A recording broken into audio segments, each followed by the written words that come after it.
my best friend to 23. She left her body and hovered above me. I saw no shadow, I looked around, searched every building and home that I found. I saw no shadow, but felt a glow. The warmth inside me, it kept me afloat. It felt like heaven had found my bones and gave me comfort when I feel alone. Now you're gone, I'm alone. I guess it's time to get better. Through the pain, I will go alone. If I fall, break my bones, I will scream even louder. 'Cause I'm not dying alone. I lost my best friend to 23. She left her body and hovered above me.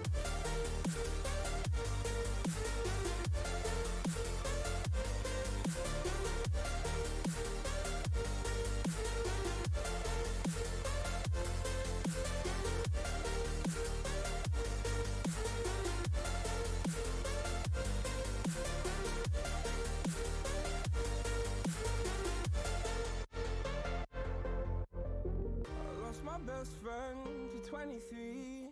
I heard the heavens crying above me. They gained an angel, I lost a friend. I felt like dying again and again. I went through hell, stared at death, but I keep fighting with each living breath. I saw no way out from where I stood. Felt like the fire had burned me through. Now you're gone, I'm alone. I guess it's time to get better. Through the pain, I will go alone. If I fall, break my bones, I will scream even louder. 'Cause I'm not dying alone. I lost my best friend.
Inside your self-righteous symphony, I would rather let this go than to bring it up again. But What's going on, you guys? Welcome back. It's another Thursday night. It's another Burly Fishing podcast, and we're live. And we're so excited to be with you tonight because we've got a really fun show. We've got an awesome YouTuber with us here tonight that we actually did a collaboration with recently, a nice tackle warehouse unboxing. It was a ton of fun. Hopefully, you guys enjoyed that. We've got Brett Walker, aka Mr. Bass. Mr. Bass, how you doing, man? Doing great. Good to be here. Awesome, man. Well, we're excited to have you. And you got a ton of really expensive stuff there behind you that we're going to talk about later on in the show. I think it's going to be a lot of fun. I think you guys are in for some entertainment, maybe some education, maybe some edutainment. we'll get there. We'll get there. It's going to be a ton of fun. We got some cool people in chat right now, too. Extreme Outdoorsman, shout out. What's up, bro? We're definitely going to Lake St. Clair. We're definitely going to do something at some point in time. We're excited. We need to get some more fishing. We've been getting our butts kicked lately, and it finally is starting to turn around, except for the fact that it snowed for the past 2 days in Michigan, the most absurd freaking thing. If you guys haven't seen TikToks of Midwesterners crying and complaining lately, then you're missing out. It's all over the place right now. But we're going to get into our show tonight. It's going to be a ton of fun. Thank you so much for being with us here tonight. Don't forget to smash the like on this video, share this live with your fishing friends. Help grow this community. It's a ton of fun. Who knows? Maybe these $25 Monster Bass giveaways could grow in the future if we have a bigger community here. So keep spreading the word. We appreciate you guys so much for doing that.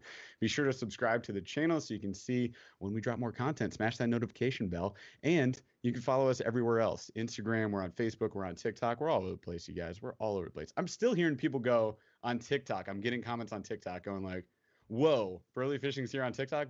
Bro, we've been there. We done been here. We have a TikTok that almost hit 1 million views. I'm just saying, humble brag, a little dust off your shoulder right there. But hey, tonight, just so you guys know, we do have a giveaway. It drops at the end of the live. If you haven't been here before, that's how it rolls. Towards the end of the live, we're going to say it's giveaway time. You guys are all going to go chat inside of the chat window, and we'll be giving away a $25 gift card to monsterbass.com. They have tons of lures. They've also got apparel, including Burly Fishing apparel. So if you want to pick up some of that, you can get some free cash at the end of the episode. It's a ton of fun, and thank you for being here tonight. Also, P.S. Super chats. If you guys want to drop us some questions, hit us up in chat. If you really want to make sure it stands out, you can always throw us a super chat. We appreciate it. Not something you have to do, but it does go towards making the show better, and we appreciate you so much for doing it. We do have a couple new members. I don't know if you guys know this, but we dropped memberships recently. That includes bonus content that we don't release publicly on YouTube, including B-roll that is hilarious. And that's not a humble brag. It is hilarious. And we do a live for members only. It's a live. And we're going to figure out a way, because we've got Chaz, the amazing producer, here with us, who is going to help us figure out how to bring you guys on the live. So if you're a member at the Shark Deuce level or the Snorlax level, you can participate in those lives, and we'll figure out a way to bring you on. It's going to be a ton of fun. I'm stoked about it. But thanks to new members, Jamie Bryant, who's in the Burly Bunch Elite, G-Fan Kim in the Snorlax crew, and we got our first renewal ever who has moved the badge color from the black and gray to the chartreuse and gray. You have leveled up, my friend. Storm Wells, thank you so much for staying on board with Shark Deuce. All of our other members, you guys are fantastic. It's crazy that there's a point now where there's too many that we can't say all your names at the beginning of the episode because it takes too long. But that's it. I've done my intro, Paul. I think I did pretty good. Paul, let's move to you. This is camera guy Paul, you guys. I never introduced him, so I'm going to introduce him now. We have the amazing man behind the camera, always behind the camera. No, he's in front of the camera a lot now, too. And he makes awesome videos on Monster Bass. I don't know if you guys have been checking out the Monster Bass YouTube. You should go see some of Paul's videos. He does stuff like improve clinch knots and how to change your treble hooks. I did get the treble hook video laid on to me, but you know what? I did my best with what I was given. Yeah. You know, that was a required video. I hold it down for the channel.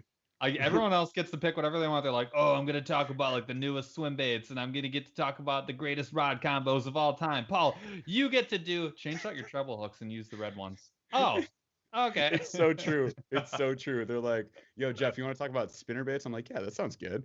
And then they go, Paul, what's your favorite improved clinch knot? You get 4 hours to do a video about hooks. See ya. Or just Josh, and they're a lot of fun. And those videos I know are very helpful for people, and I'm fine being the 101 guy. It's not a problem for me. It's probably where I should stay anyway. So, yeah. So let's get into the show. We're gonna start with the Q of the D, our question of the day. This one is actually inspired by recent events that I would like to elaborate on myself. But should we call you Brett or Mr. Bass? How would you like to be referred to? Mr. Bass is cool. All right. Mr. Brett Bass Walker. I like that so much better. All right. Walker, Mr. Bass. Texas Ranger. Mr. Bass, what is the closest you've ever come to damaging your kayak? Or what's the greatest amount of damage that you've ever done to your kayak and or boat? Boat. Yeah. Oof. I do have a boat, and I probably came closest to damaging my boat. Although, to tell you the truth, it was a tournament that I was in where I was a co-angler. So I technically wasn't responsible for the boat at all. Oh, look at him slip that in there before the story starts. Yeah. But I was on a tournament in your backyard, Lake St. Clair. And middle of the summer, it was a BASS Open tournament, I believe. We went flying out, way out there, out in the middle, no land anywhere, and then we capsized the boat and had to be rescued by the Coast Guard. And it was pretty hairy, let me tell you. In fact, we were totally freaked. We didn't know if the thing was going to flip over, if it was going to, what was going to happen. And you guys know out there at the channel, they got these humongous buoy markers out there. And we were able to get the boat to one of those buoy markers, and we bailed, jumped on the buoy marker, and the Coast Guard came and rescued us.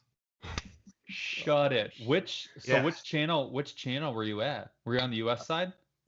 I think we were on the US side, but it's the only time I've ever been to St. Clair, so I can't tell you exactly. Oh, that's fine. Wow. It was insane though. It was insane. And that's my most popular video on my channel. I have a video about how the boat sank. I was about to try and get you some views on that one. I was going to send people over to that one for you. Appreciate it. That is insane. That was crazy. And then I thought, this dude's boat has got to be toast, right? Well, they towed it back. The Triton guys, literally the very next day, repaired the problems, drained all the water out of it, and he sold it. Wow. 2 months later. Yeah. One of those sales where they like dress up the sexy side of it. They're like, make it real sexy. Yeah. It's extra clean all the way around. Just recently cleaned. It's a little damp. But it's fine. Sees the video. It is a pretty freaky experience though when the water was coming in, and we knew the water was coming in, and we were continually bailing, and we were trying to keep up with it. The bilge pumps were going crazy, and we were just trying to keep up with it until we could figure out how to get back. And then all of a sudden, it's like a switch flipped, and the water just came completely full. Gosh. Instantaneously. We were full, and it was like, we're screwed. We are screwed. And man, out there at St. Clair, try flagging somebody down, man.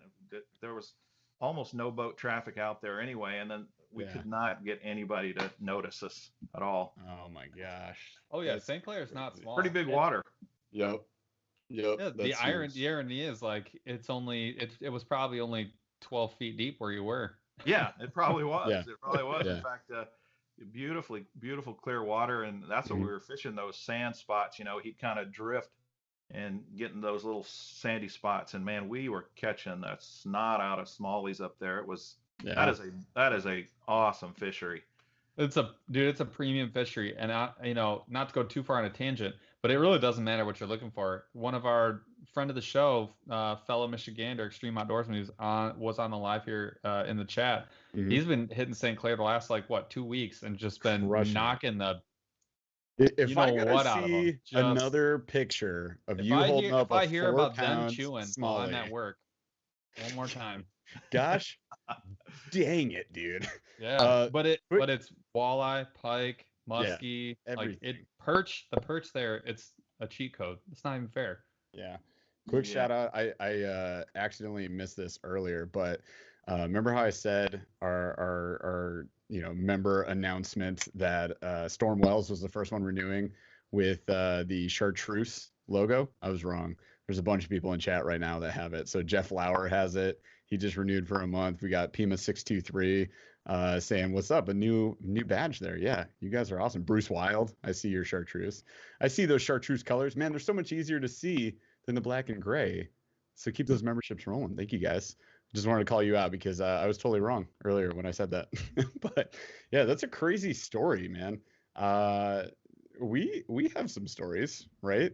I believe Paul put this in for the QFD on purpose because he wants to share with you guys an amazing experience that he had recently that I don't think he's talked about on the podcast.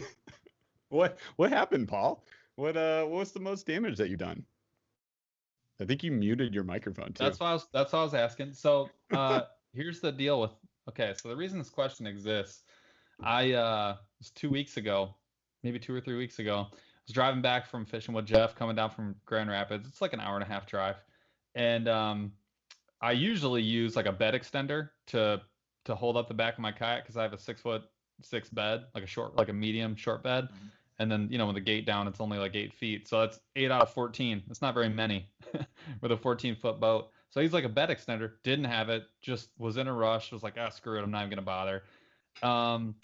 Strapped it down. But you know how those ratchet straps work. If you don't put them all the way through, if you're the kind of guy that loops back and then you ratchet them, if you pull them too tight before you start ratcheting, they may only spin one time. You may only get one rotation. Right. And I think that's what I did. I only got it around one time, and I like to have it at least twice around to really get a tight ratchet. And I don't know if it was the strap that failed or it was me not tightening it like enough times, but on the way home, that thing came totally off, completely off. And that thing I saw it kind of sliding around a little bit, which I don't know if you ever trailer a kayak, but like in the back of your truck, but that can happen. Just as the boat's oriented, like in the back of your truck, especially if you have a bunch of stuff that's like had maybe pushed it before you started ratcheting it. Anyways, I see it moving. I'm like, it's fine. I'm about to get off anyways. Well, when I got off the highway, I made a sharp turn. That boat, I look back right after I make that turn, it's gone. It's not in the back of my truck. And I was like, oh my gosh. I had this moment of just like my heart just fell into my feet. I was like, no. And then I recovered like a split second later, and I'm looking like I have a truck cap. Yeah. And it's got the back window, the back window that I had it down and I had it locked. Fortunately, it had pinned. Like if this is my truck bed and this is the truck cap, the boat was pinched in between the back of the tailgate and the top of that truck cap, window closed. And it was keeping it from falling completely out. And my boat, one corner of it was dragging on the essentially freeway for probably a good 30 yards before I was able to get out, stop the truck safely, get out, pick it up, ratchet it down, and then go check it out. The crazy thing is, honestly, this is the most insane thing. Nothing fell out. Nothing broke. That includes the 360 drive, didn't move a single inch. Nothing, literally, like if you hadn't seen it, nothing moved. Literally nothing moved. And I had one, you have a 360, you have the Hobie 360. In the back, there's the 2 drain plugs. There's like a rubber coating around those. One side was that black piece was completely sheared, just melted. Other than that, there's a little scuff on the back, and then where the lid for the front compartment, there's a big gash where it hit like a screw that's on the back side of the truck cap lid. Other than that, zero damage. A $10 fix. Dude, I have 2 things to say to that. Number one, I got to call this out because Jay Fishman said you should have used one of those famous knots of yours to tie it down, aka an improved clinch knot. Would have worked better. It would have worked way better than an undone strap for sure. But also, the people that were so mad about you dragging your Old Town Predator can eat their hearts out because you just dragged a Hobie Pro Angler 360 with your truck. So they're gonna be so mad. They're just crying. That was legitimately one of the scariest moments. I've had that boat for like a year now, and I still look at it as like just thousands of dollars. Like it just looks like a whole bunch of dollar bills glued together to me. When I you don't see even it, see you a just boat. see a pile of cash. I just see a pile of cash. I'm like, yo. Bruce Wild wants to know if your dual cup holders are okay. Yeah, They everything are. survived. Thankfully. David Haggerott, hey, thank you so much for the super chat. We got a $2 super chat there. Cheers, my friend. Sweet. It says, Paul, go ahead. Speaking of your 360, because I've got one as well.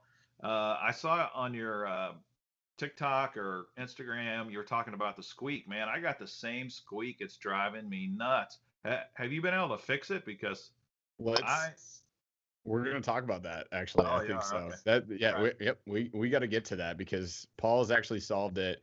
I have secondarily solved it, and then you can also just replace your drive, I hear. So I'm calling in that warranty. But real quick, so David had a super chat. Now Chris Shue's got a super chat. So David says, you, Debo, and Oklahoma's worst angler are the goats. Sorry, I'm broke. No worries, bro. Thank you so much. Anything you contribute, man, it's hugely appreciated. Chris Shue, $5 for Mr. Bass, $2.50 for you guys each. Jeez. That's our awesome. dude. Thanks, man. So, Chris Hugh, thanks so much, man, with the Snorlax crying face emoji. I love it. That's what happens when you double up. Thank you guys for making this happen. What was your first lure you caught fish off of? No live bait. So, what was your first artificial lure that you caught fish off of? Mr. Bass, go ahead. First artificial lure. It probably was a MEP spinner. That's a MEP spinner or a rooster tail would be my guess. I mean, I can't even remember. That was so many years ago. Yeah. But that's probably what it was, because when I was a kid, that's all we either fished with live worms, night crawlers, or we were throwing some sort of a rooster tail or a MEP spinner. That's funny. I think that mine is the same. I'm pretty sure it was it would have been a MEPS with the gold feather treble and the gold blade. It would have been like a MEPS number 2, or it would have been like a watermelon rooster tail. It's like one of those two. Those are like some of the first lures I ever had, because I went to the store and I was like, these have to catch fish for sure. They've got 3 points instead of 1. $7. They for sure catch fish. They're expensive.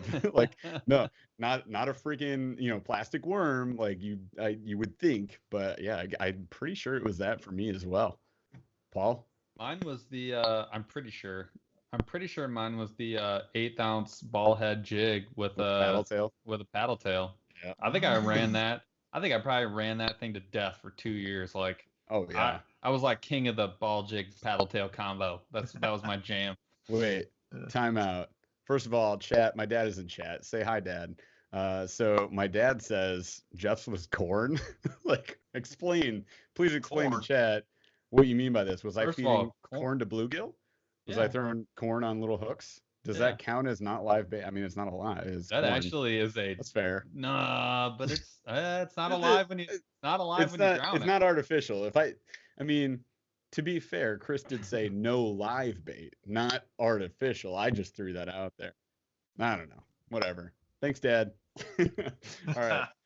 Anyways, damage story. I'm not even going to waste any time on mine. You guys have seen mine 1,000 times. Just go back to Kayak Fishing Disaster on my channel if you want to see my pain.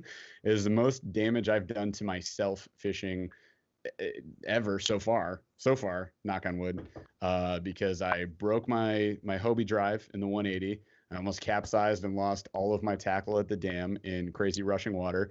I lost a brand new combo that I had put together, a Dobbins Fury medium light rod, and a Fluger President XT that was recently spooled up with high vis braid from Power Pro, so that's another $20. And then some brand new like lifted jigs, EWG Neds with rabbit baits on it. So, okay, Chaz, you don't have to, rub it in with salt in the wound, you friggin' jerk. All right. Anyways, let's get to the show here. Yeah, so let's get into the show. So we'd like to start the same question for everybody. What was you talked a little bit about, starting to fish with live bait. What was how did you get started into fishing? Was it something that was like given to you or something that you picked up on your own? I really picked it up on my own, more so as an adult than as a kid. When I was a kid, we lived on a farm and we fished farm ponds. Uh, and the way I got into fishing was with other friends. I'd go to his house or he'd go to mine, and he'd have a farm pond, and we'd go down there and fish it. And that's it. It was. I don't have one of these stories where I was born with a fishing rod in my hand and my dad took me down and fished with me every single weekend. And my dad was not an outdoorsman. He was not a fisherman. He was a farmer that worked his butt off every day. And if you wanted to spend time with him, you worked. That's what you did. So fishing experience for me was just with my buddies. And when I was a kid, if we could ride horses or motorcycles or do any of that kind of stuff, I was doing that instead of fishing, to tell you the truth. It wasn't until I was grown and out that I wanted to find something to do for fun on my own. And that's really when I realized, boy, this is something I'm crazy about. I can't get enough of it. It's when you get the fever, you've got it. It's hard to describe to someone who doesn't experience that, but man, it's an addiction that I soak up, and I'm really glad I got it. I'm glad I got the fever. How old are you when that happened? Like, were you a teenager or were you like in your 20s? I was already grown man, married, so yeah. Oh wow, that's crazy. I kind of like that though, because I feel like I can commiserate with that. I don't think I got into fishing until I was in my like early 20s. Same. One of the things that has always bugged me, and I've fished a lot of tournaments and follow the pros and everything, is that there seems to be a narrative out there, especially on the pro side, that if you weren't born, like I said, with a fishing rod in your hand, you just don't measure up. You can never be as great as I am because you didn't go through that childhood experience. And hey, I disagree. I think the great thing about it is we can all learn things. And, the old 10,000 hour rule, you spend enough time in anything, you can become an expert at it. You just got to dedicate yourself to it. Yeah, man, just commit to the craft. I mean, like, really.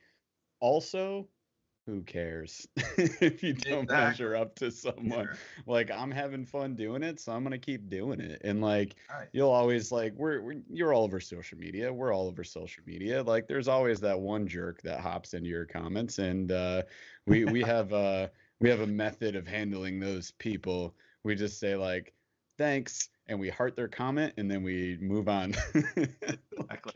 Yeah. I mean.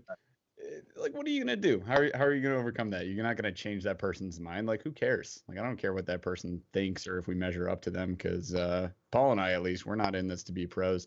We might dabble in some tourneys this year. I don't know. We'll talk to you about some of this too. But kayak tournaments, they're tempting. They're tempting. But I'm not gonna go into it being like, better win this, or I'll quit.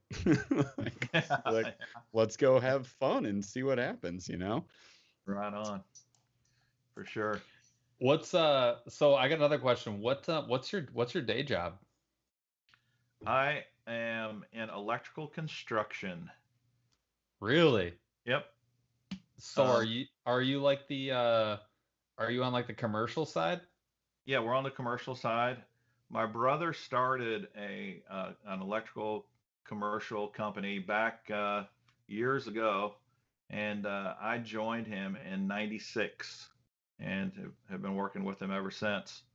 And it's a good gig. You will find there are a ton of blue collar guys in this fishing world. That's we all gravitate to it. There's something about it. And there's kind of a brotherhood in the old the fishing community. So, that's what I do in the real world in the day job. We do all kinds of stuff. We just finished a project up in Alaska. So we go all over the country. Wow. Yeah. So how much of that, I was just about to ask, being on the commercial side of things, how much of that, like, forces you to fish outside of like home water? What is home water for you? Home water is Missouri. So the most recognizable lake near me, and that's like 3 hours away, is Table Rock Lake, Lake of the Ozarks. Those are the ones that probably most people would recognize. I live in the Kansas City area, so the biggest lake in this area is called Smithville Lake, and it's a good one to pass on most of the time. It's got a lot of great crappie in it, but it's got some great bass in it, man. But they are hard to catch in that lake for some reason. So I've fished a lot of places around the country though, and some of it has to do with my work. That, like for example, we had some projects out in Sacramento, California. That's where the California Delta is, and I had to go try that. And I ended up fishing out there a handful of times, and it's an amazing place. You know, it's just incredible place to fish. But the thing that's given me the most opportunity to fish other waters is just fishing tournaments as a co-angler. I've always done it as a co-angler, and my my thought was I want to see Lake St. Clair. You know, for example, never been there. I could pay for a guide, or I could go up and try to figure it out myself, or I could just join a tournament and ride around for 3 days with somebody else and maybe make some money at the same time. So that's pretty much it. Yeah. That's awesome, man. Yeah, getting to travel for that. I like it. All right. So real quick, I wanted to call out from chat. So we had Greg Whitaker. What's up, dude?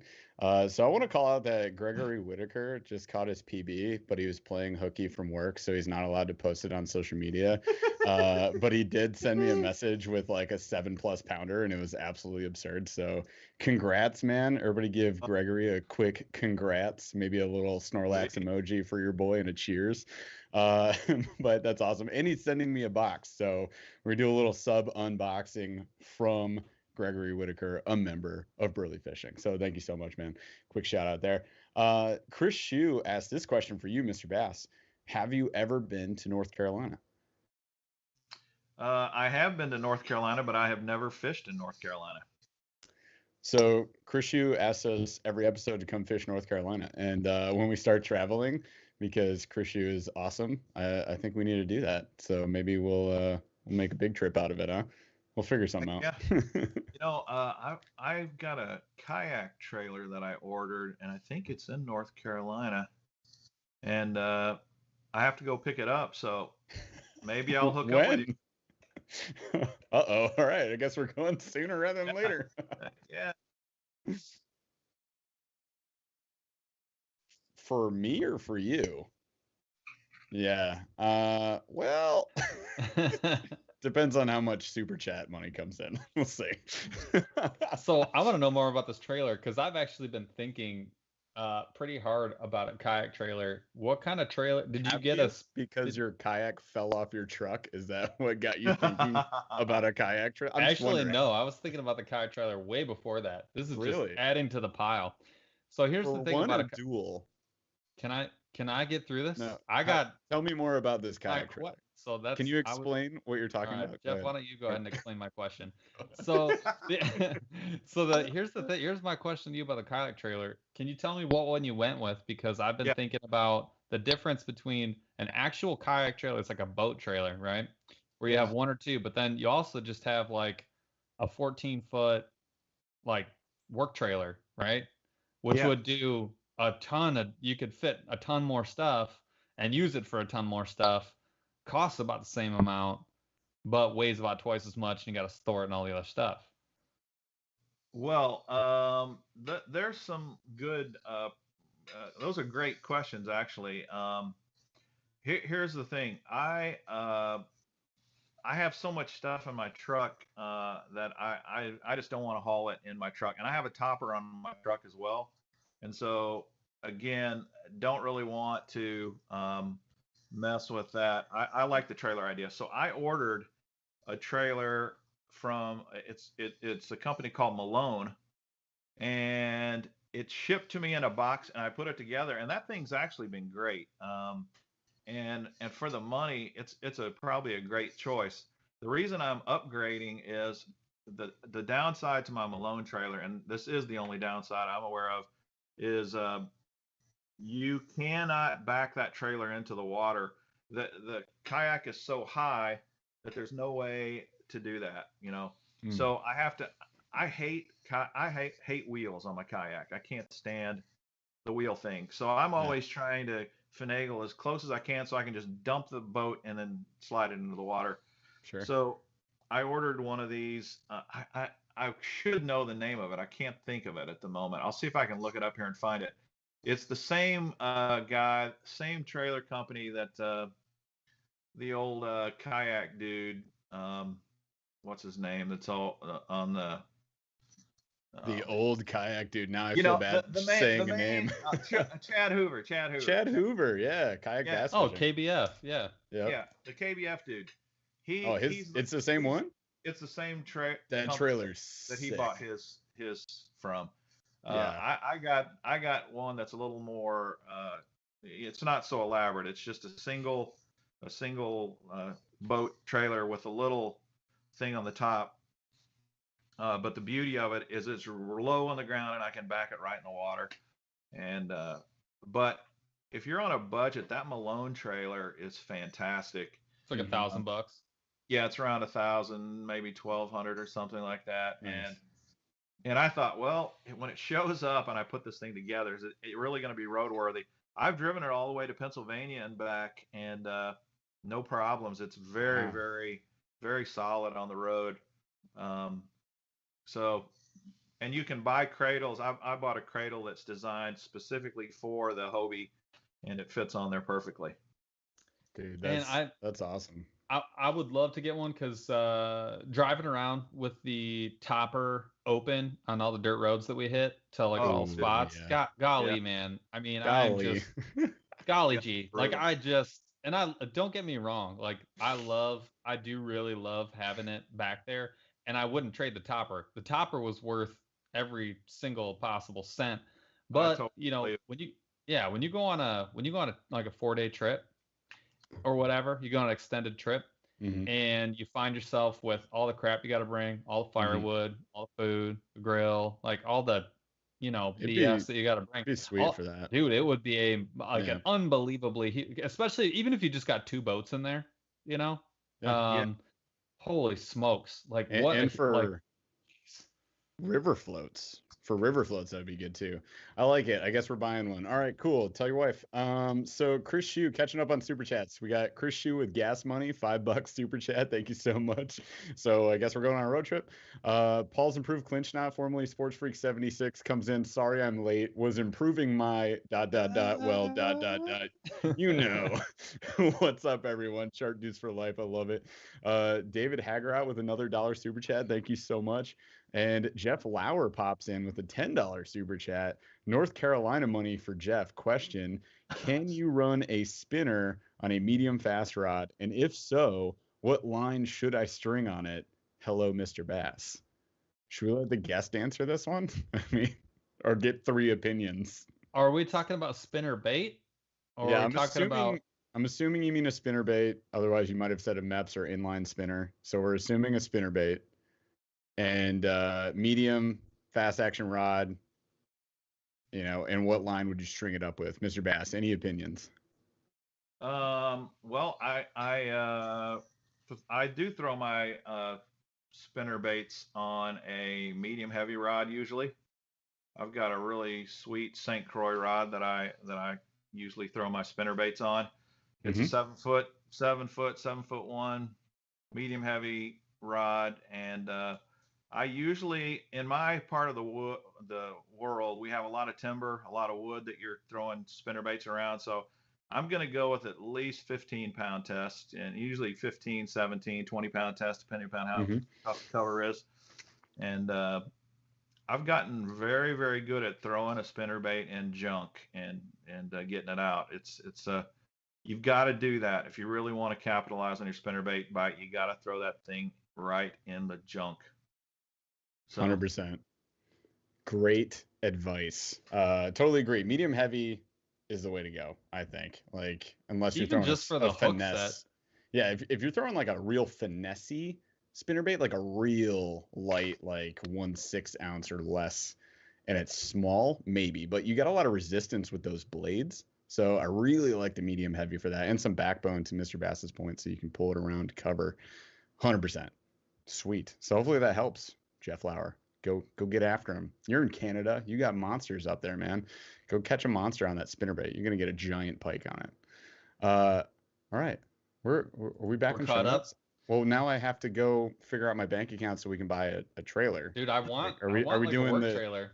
Should we call Chad Hoover and be like, what? $5,000 trailer. See, that's the thing is, I want like a work trailer that I can modify because I would like to That's fair. I would like to weld 2 boxes to the side rails, and then I'd also like to weld a cover that you can like open that goes along the back of it. Yeah. There's a couple of things and I think that would cost you about a quarter as much as the old KBF special custom trailer. And I feel like you just beat the tar out of that thing and it would just keep on rolling. But maybe I don't know. Maybe I'm wrong. I'm gonna think about it. Sounds like we got a project. I'm gonna think about it for all. Dude, I'm like the senior find a project. That's my deal. Senior find a project. I did find the company. The name of the company for these trailers is On the Water Innovations. I've heard of these guys. And dude, they make some sick trailers. You're gonna get me in so much freaking trouble, man. I really don't appreciate what you're doing right now. They are so. Guy's talking about blue collar, and he's sending me some $5,000, $10,000 freaking trailers over here. $8 billion in lures behind. Check out this thing's more than the boat that I sank. It's absurd. Real quick, I did get this question a couple times. So I want to answer it. So Nadia Robertson in chat was asking if she could fish a Zebco for bass. Answer: yes. 100%. Paul's gonna agree because he's been flipping a Zebco 33 micro in his living room. He's got one right behind him, right there. Check it out. Got this from my boy. I got this from my boy, and I'm here to tell you right now, like this thing right here. I've been flipping one of these little bobbers. I've got it to the point where I can pick my corner of the kitchen and I can drop this right into it with no rod. Just bare-handing it, like into your wife's coffee cup, like while she's drinking coffee. I could skip it off the coffee in the cup and go straight into my own coffee. Like this thing is ridiculous. I'm telling you, I want one of these super bad. This thing is awesome. All right. But the micro is freaking cool, man. Get the 33 with like the all metal gears though. This thing feels like it's gonna outlast. Feels like it's gonna outlast me. Yeah, she's already got one, I think. But also asking what type of lure should you use with Zebco rod and reel? Honestly, anything you can fish for bass with. But if you're just it works great. Yeah, I mean, if you're just getting started out, I don't know, like where you're at in your fishing life cycle here, but some little bait keeper hooks, some little sinkers, little sinker weights will help out, and then maybe a bobber, and then you're good. You're good. All that stuff is real cheap. You can probably get a kit of that for like $5. So you could do that and then get some worms and throw them on there. Paul looks like he wants to say something right now. I'm looking at these trailers. This Tourney Pro. Stop looking at the trailers, bro. Just gawking at the trailers. So you can tell Chris Shue, Asheboro, North Carolina is where these guys are at. So that's where I've got to go to pick it up. I don't even know where that's at, but you just told Chris Shue. I don't know how close it is to him or not. Yeah, Chris Shue, pay attention. Also, Nadia, you can also check out any basic bass fishing kits. There's lots of them on Amazon, and that would give you everything you need. But worms with EWG hooks and worm weights, go flip around a Texas rig worm. Literally green pumpkin. There you go. Go do that. And you can do that on Zebco just fine. All right, so Chris Shue, you heard Mr. Bass. Tell us if that's the place you want us to go. Where are we supposed to meet you, Chris Shue? Exactly. That's what I want to know. These trailers are sweet. Paul, stop looking at the trailers. They are. They're sweet. I'm gonna reach out to old KBF and be like, "Hey, Chad, look, I know you have no idea who I am, and I know I don't matter, but hook a brother up with a 1% discount." I feel like Chad Hoover needs to be on the Burly Fishing Podcast. Like, it really does. Like, why not? It really does. Do you guys want that? Chat? Should we message? Do you triple dog dare us to message Chad Hoover? I don't care. Need it. I don't care if a my dare. message gets deleted by a famous person. It happens once a week. It doesn't bother me at all. So I gotta now that we're caught up, what was how so I know you Chris see Shue said it's an hour away, by the way. Oh, there you go. Chris Shue said Ashboro is 1 hour from him. So that's nothing. Seems like the place to be. Anyways, continue. So you talked about being a co-angler. Yeah. How do you go from being a co-angler sinking boats on Lake St. Clair to be a guy floating kayaks on your own?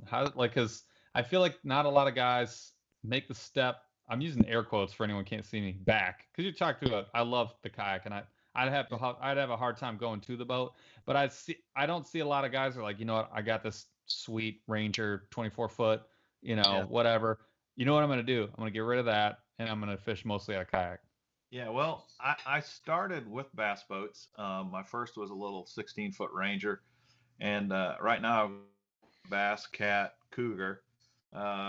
It's a beautiful boat. It's awesome. 250 horse. It will get you where you want.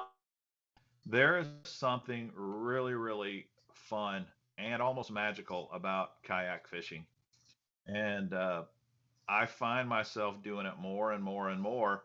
In fact, this year, I've only taken the boat out. Let's see. I don't think I've taken the boat out this year. Wow.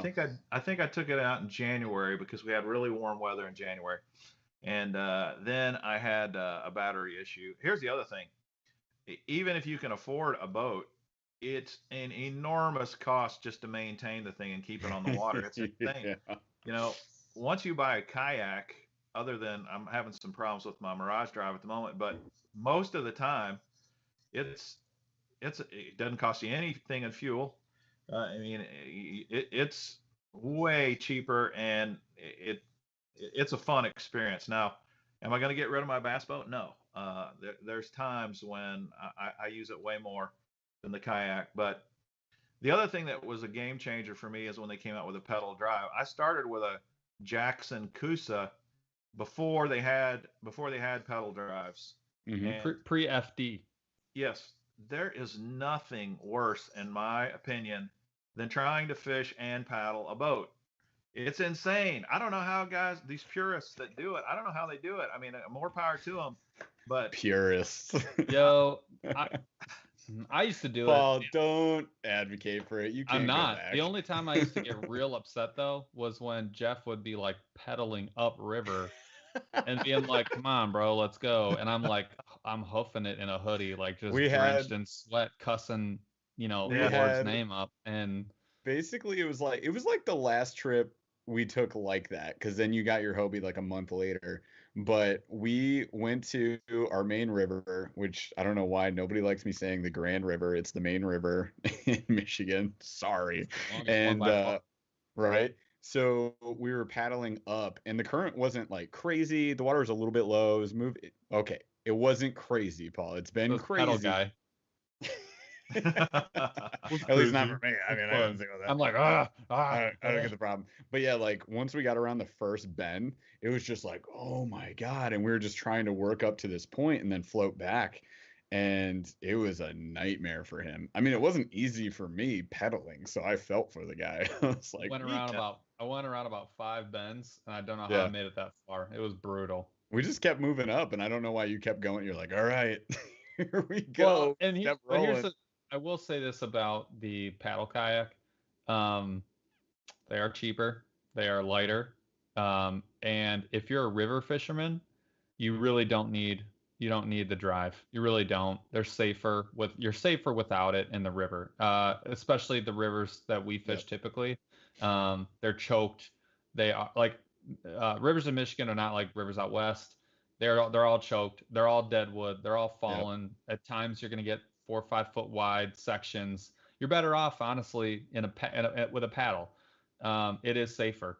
Now, there's a lot of other things that go along with the paddle. Same things that go along with the pedal. If it breaks, you're SOL, right? But it's not hard to carry an extra paddle, and you can still use it when it's broken. So, it's a pain. I didn't like it. If you're a guy that's on the lake, you you're either fishing it in the wind or you're getting pissed off trying to fish in the wind. Like that's the biggest thing to me. You cast out, and then the boat rotates, and you're like, it is not. That was the biggest thing more than the river. Anything else and the energy and the annoyance.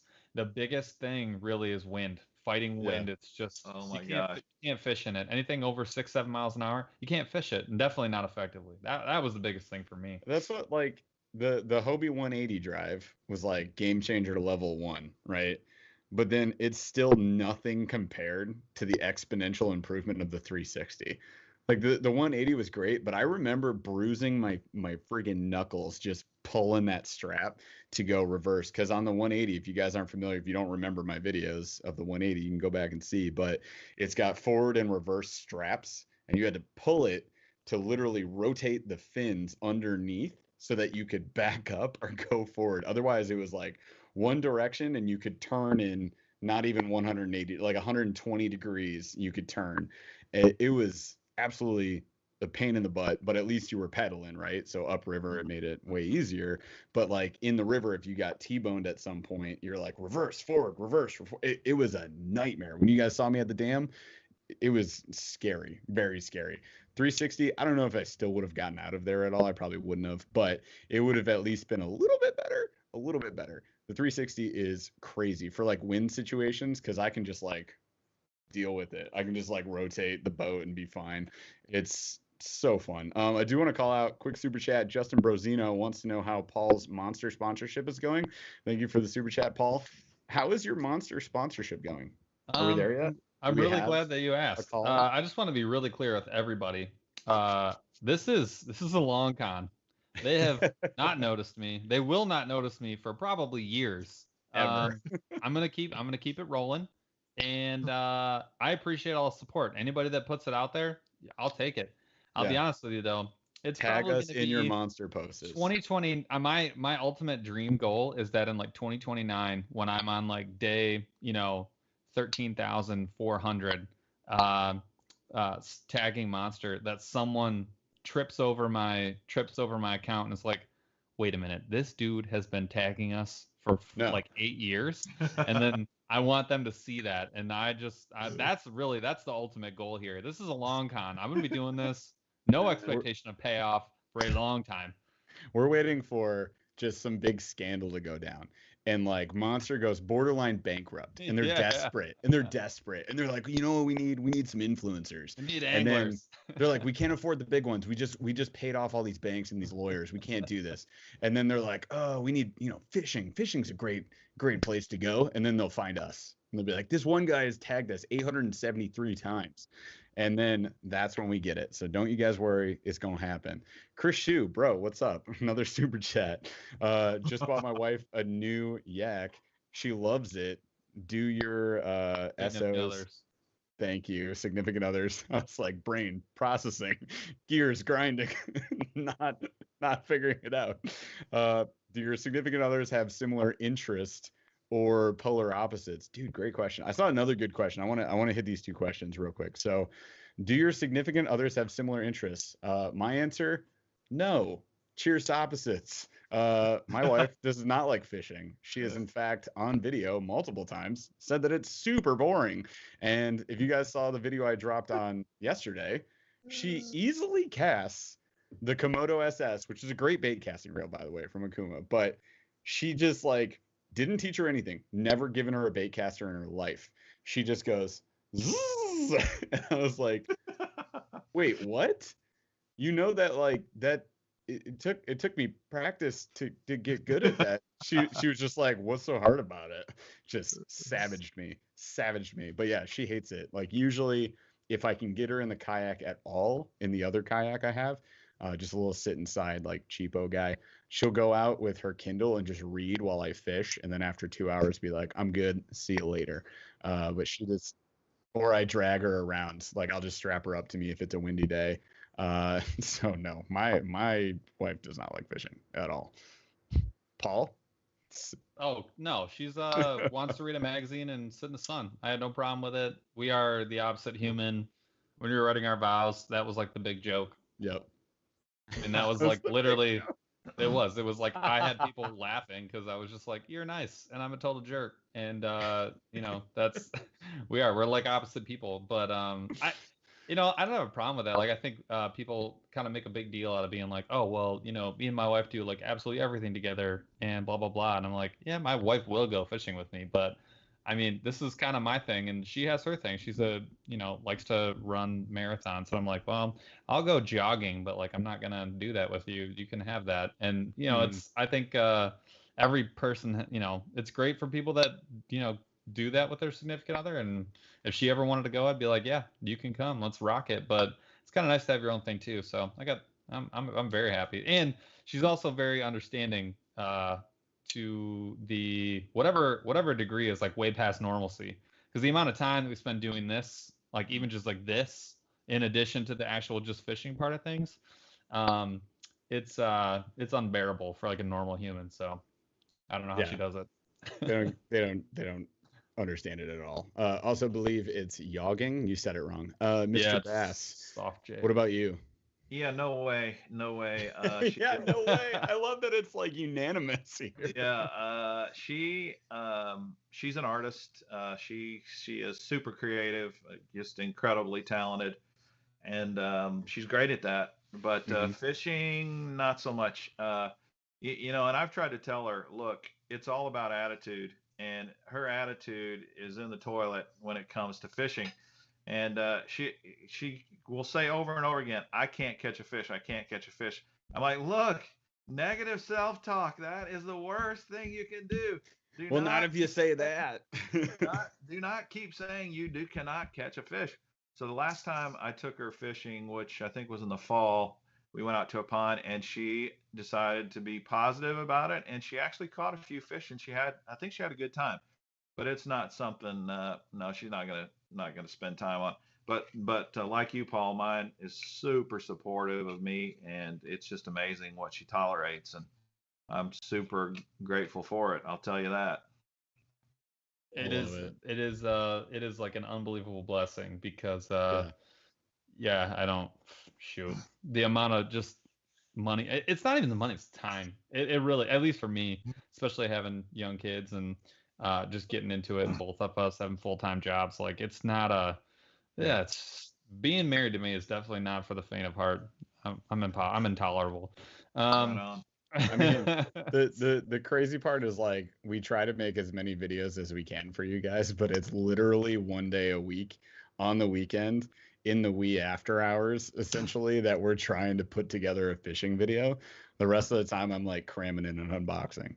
The reason my channel is mostly unboxings because that's literally all I have time for, because those are the easiest videos to like do. I'm like, oh, it's just all of my money. Oh, dude, I'm gonna start filming my office like before I film the video, because like you will never see one in daylight. I don't think I've ever filmed a video in daylight. They all happen 8:30 p.m. onwards. It's time check. We'll be like, all right, time check. It's 12:34. We are not sleeping tonight, and we're gonna get a video. So I want to talk about that Mirage Drive problem that you let's do it. To. If we can digress a little bit. So I'm gonna have you as a fresh observer explain your problem, especially someone that sits in front of the camera. I think I'm excited to hear you explain your frustration. Okay, well, the first problem is this squeaking, and it started out as a minor thing, and anytime you pedal, squeak, squeak, squeak, squeak. That was it. Jeff, I hear it in my nightmares. It is. Yeah. This is the part of the video that no. And I didn't even realize I had gotten used to it, and then I had people commenting on my fishing videos like, "Your kayak is squeaking like crazy, man. You need to fix that." And I'm like, geez, and I don't know how many fish I've probably scared away with that thing as well. It's try to be stealthy. A kayak is super stealthy until it's just so. That's why we don't catch fish, you guys. Yeah, that's the whole deal, isn't it? But I'm suing Hobie over missing fish. So I've tried adjusting it, and then I saw your deal. Well, Hobie says just dip it in the water, and I'm like, oh my That God. is like the instant response. That is, are you freaking kidding me? I mean, come on, dip it in water. Well, heck, I saw you do it, and I thought, well, I'll do it, but it really didn't do anything for me. Yeah, so I've still got that, but I've started to have a problem with my 360 drive completely. It's starting to jam up on me a little bit, so I'm gonna have to take it in and have that looked at, because I don't think it's the actual Mirage drive, it's the gears in the boat. You know, there's a pole that runs I was gonna call that out. Inside of your is it slipping? Well, it must be slipping because the arrow gets out of alignment. Yep. But it's just super hard to turn. So I mean, I would take it to the shop first of all, because I'm like, all right, this is your guys' problem. That's how I roll. But if you want to fix it yourself, there's like 4 points of adjustments. So like if the water dip didn't work, which for me it worked for 3 minutes, and then went back to and I was like, cool, that didn't work. There's the universal cable adjustment. And they have some great videos on all of this on their website, by the way. But the universal cable. You're talking about the global adjustment? The global adjustment, yep. So the global adjustment is the cable that runs from pedal to pedal on the front that you can see the black cable. Yeah. And you can hit the Allen wrench underneath. That's the global adjustment. What? Yeah.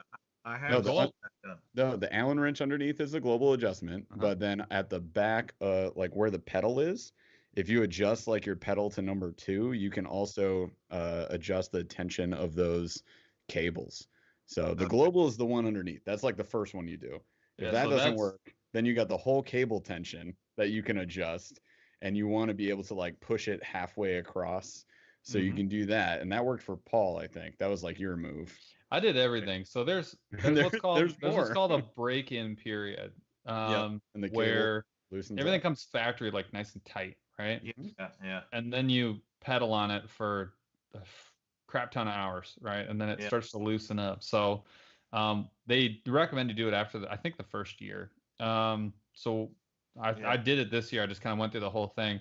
I tightened up the global adjustment past where you're supposed to. So you hold it by the pedal, and then you actually spin the drive, and it's supposed to be able to spin almost like 360 degrees, like right on, like no further, no shorter. Oh, okay. So I did that, and what the global adjustment does, it actually compresses the entire thing, so it pulls the whole drive vertically tight or loose as you tighten or loosen it. So that's the first thing I did, and then I went back and I actually ended up loosening that cable that is like in a U shape that's facing you. Yeah. And that's what's actually rubbing. Like there's a little channel where that cable runs, and it's chafing against that plastic is what you're okay. I'm pretty sure that's what you're hearing. Okay. So when you dip in water, you're just reducing the friction like in that area. Yeah. I loosened mine, and that was a big difference. I mean, like a very, very big difference on its own. Then I dunked it, and I didn't get any sound. Now that will only last as long as there's water there. So I took some I should have used marine grease. That's probably the ideal solution is marine grease, which you can get for a tube of that for like $1. I mean, it's like $5 for 3 tubes at Ace Hardware, right? But I used a like mechanical grease. And what I did was I pulled the drive. So it was like, I opened the pedal as much as I could one way. It exposes as much of that cable as you can. And I just put a little finger's worth on the underside of that black cable. Did the same thing on the other side. And then I actually opened them again and put them on the inside of that wheel. That's at like the V point at the bottom. Put it in there as well on both sides, and then just worked it. I actually haven't had a chance to test that fix yet, in addition to the other stuff that I did. But doing those 3 things took me from like extreme level of annoyance to like very manageable level of annoyance. And hopefully with the grease, I'm hoping that nixes it completely. I do think marine grease would be the one that I would really want to try and feel good about. Well, I guess here's my thing.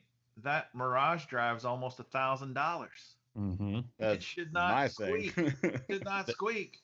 I agree. And dip it in the water is not a good enough. Man. I agree. Dip it in the water is not a good enough answer. They are a sailing company, so they're not, you know, yes, it's a fishing machine and it's a purpose, built thing, but this is iteration number 1. Yeah. Unfortunately, and they are a But I sailing mean, company. So dip it in the water is something that I kind of expect from them, to be honest. It's, yeah. and it's not a dig. It's just that's how their engineering, set Yeah. up is just meant to be. Now, Yeah. someone called out silicone spray. Here's the problem with that spray. That's not enough.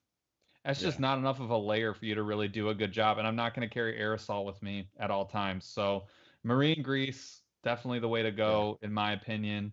And you were talking about that adjustment with your 360 handle. So there's like 4 bolts, one long bolt that goes all the way down underneath that handle, and then there's a tube that runs all the way, that connects to that and runs all the way to the front of your drive, and actually is pulling the drive, right? And there's a band that runs in there. You can turn that tube and adjust the tension on that band. There's another video on Hobie's website about that. Okay. It's kind of challenging, but if you want to save yourself no, it's not. But everything's I difficult, thought it was going to be bad because you have to reach in and use an Allen wrench, and it was easy. So yeah, I did the same, and that helped me because I was having the issue with play in the drive. But I digress. I'm with you, Mr. Bass. It is expensive. There is a good warranty. Make your dealer deal with it. Like that's my vote. Paul is I will fix this. I will build this. I will do this myself. I am who's the professional that's not me that can do this kind of person. So I called like the dealer that I bought mine from, and the first thing the guy said was like, "Oh, do you want a replacement?" I was like, "Yeah, if I can get one." Yeah, no doubt. I actually snapped a bolt on mine. I broke a bolt in half on mine. Wow.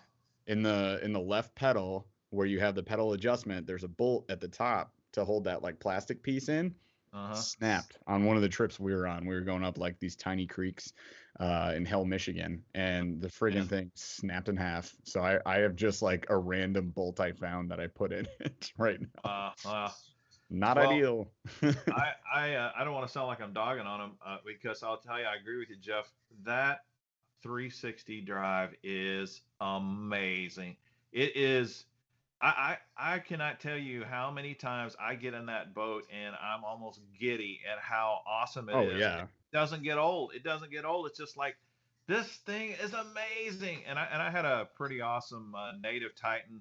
It has a great pedal drive. It's an awesome stable boat.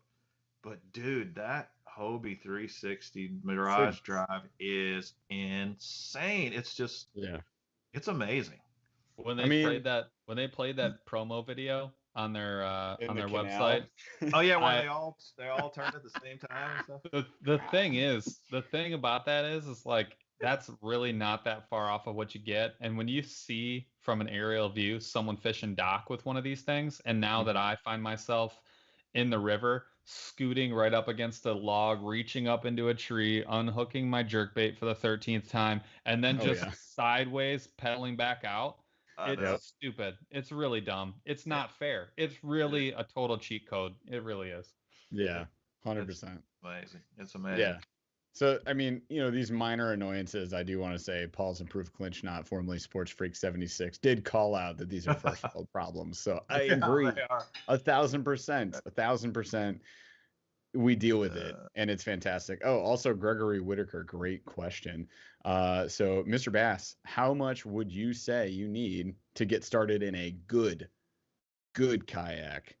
And then also we can answer maybe. Well, here's, your definition of good is probably different than mine. Good to me is it's got to have a pedal drive, period. Once you get a pedal, man, it's hard to go back to paddling. Yeah. I think there are some very solid, top of the line almost kayaks with no pedals for around $1,000, I'd say. Mm-hmm. But when you start throwing pedals in and things of that nature, I don't know. I think you're gonna have to spend at least $1,500, and it's probably more. Well, when you say good kayak, everything's subjective. But for me, stability is critical. Stability. I want to stand. I got to be able to stand at times, and So that really makes the price go up because you got to get a wide boat, and you get a wide boat, they cost more money. So, you know, for me, probably the bottom dollar for a very solid, stable boat's going to be like 2,200 to 2,500 bucks. Yeah. But you can get a what I would call a decent fishable pedal drive boat for probably 1,500.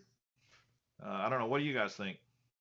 Yeah, I think that's a great call out. We've actually done like a whole kayak episode, and we'll probably do another one because the kayak industry is ever changing, ever changing. There's so many cool things.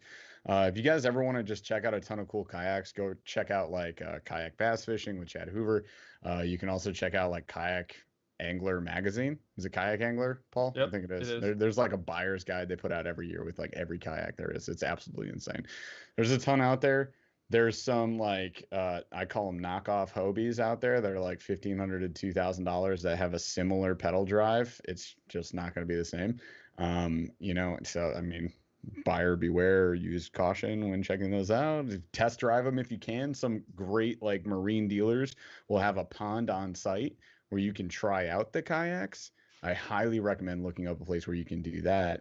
And then to Andy Ramey's point, yes, you can get a great kayak for $100. I have one.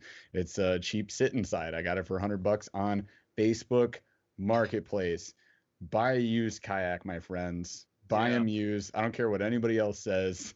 Buy them used. You can get a great deal on them, and you can like I got an Old Town Predator for $850. It's a $1,200 plus kayak, or was at the time, paddle kayak. And if you're cool with paddling, you're going to get out with less money. If you want to pedal, to Mr. Bass's point, which is, by the way, awesome and hard to pass up if you can afford this, it's going to be more. And then stability, if you want to fish it like you see guys fishing out of bass boats, trust me, standing and fishing from a kayak is amazing. It opens up so much more opportunity for you to do so much more, like sight casting, bed fishing, skipping, running jerk baits more easily, all sorts of stuff. It just opens up a whole new world of opportunities to you. So highly recommend considering that. Again, I understand it comes with a price tag. So, I mean, I think Mr. Bass was right on point with the price ranges there. Paul, you got anything else to throw at that one? Yeah, I think like I've seen a lot of people running that the Vibe Shearwater, which is probably your closest to that low price range for high return. There's a lot of things I don't like about those boats, but there's a lot of really good things to like about those boats. I think that to me the only thing that's more important than the pedal, or equally important, is the seat. I tend to be out for 4+ hours no matter what. Sometimes we get one day, it's all day. Sometimes you're getting 3 days straight, 4 days straight. I think the seat's a big deal, and it's something that, because the way the seats go into the boat, is very hard to improve upon or replace. So the seat for me is a big one. But yeah, I think those Shearwater, that's a really good boat for the right price. Like I said, there's a lot of things that I probably you're getting some trade-offs, but you're trading up in a lot of ways for that boat. So I think that's a really good place to look at that price point. I am kind of intrigued with Crescent kayaks. Sure.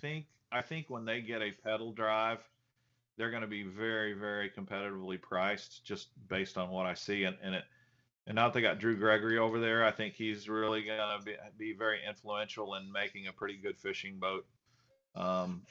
That'll be kind of top of the line components that tracks really well for probably, who knows what the price will be, but it'll probably be under that $1,500 range would be my guess. Yeah, I think there's essentially like 3 price ranges. There's the 1,000 to 1,200. There's a lot of play in the 1,000 to 1,200 range, and a lot of big upgrades once you break that $999. The 1,500 plus is the next step up. There's a lot that happens once you break $1,499, a lot. And then there's like the 1,700 or 1,800 plus. Once you hit that 1,800, 2,000, there is a absolute, like, you get into the Old Town Sportsman level, the Hobie, like Outback, like that's where you're hitting those like big time upgrades. And you know, it sounds silly, and it's a lot of money. It's a ton of money, but like you're talking about, those are sort of just where the industry is falling right now in terms of what they're able to jam into a kayak for the money. It's a great question though, and it's Jeff made a great point. Like, if you asked us about these same things 2 years ago, we would not be having the same conversation. Yeah. Not even close. I also have never regretted upgrading. Like, for example, I held off on that Hobie forever because of the price.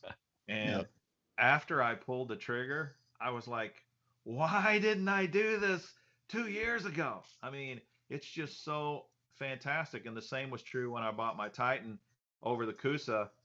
I was like, man, I would just kind of caution you to not cheap out to the point that you're going to regret it after the fact. Get as much as you absolutely can afford. I'm telling you, you won't regret it. I would agree with that to some, like there's some things where it's really interesting. Like, I always make fun of, I'll say it. I make fun of people who like freak out about certain things. Like, there's some things where if you're going to go ahead and you're going to decide to spend money on something that you're going to use every day, that's where you spend your money. Like, don't flip out. Like, my little thing here is like, don't flip out about like toothpaste, right? Like, those little expenditures, like a nickel on toothpaste, right? When you spent like $25 on steak, this is not what matters. Like, stay focused on like when you're going to make that big purchase, don't nickel and dime that big purchase. Like, go out and if you're going to use it, like if it's something that you're going to use, like I live on this boat like at least one day a week.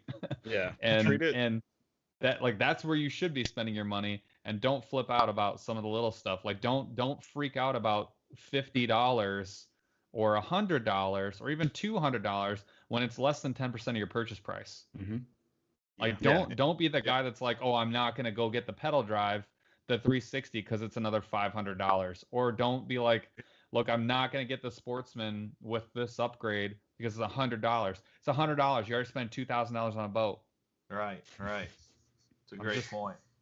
Yeah. I mean, I got a buddy, Dean, that's been on some of my videos, that he is very, very tight with his money. He's very, very conscious about money. And he did what you suggested. He bought a used boat first, and then he decided to buy a Titan as well. And he bought that 10-footer. He bought the 10-footer, and I think he spent about $2,500, which is a huge amount of money anyway. But for him, it's an enormous amount of money. I mean, it's like you just would never believe he'd have ever pulled the trigger. And ever since he bought it, he just is absolutely in love with that thing. He doesn't regret it. He does not regret a day he's in it. And so I agree. I think you just got to look at what your priorities are. And if you're going to be out there a lot, think about your comfort. Yeah. I mean, 100%. That is, it's an investment. So treat it like an investment. If you're going to live out of the thing, like, you're going to want to enjoy it. It's not fun spending $1,200 and being mad the entire time you're on the water. I can tell you that from experience. And then I'll also say, just, if you guys do go used, keep in mind that you can sell used at essentially the same price that you bought it at. Yeah. Like, they do hold value.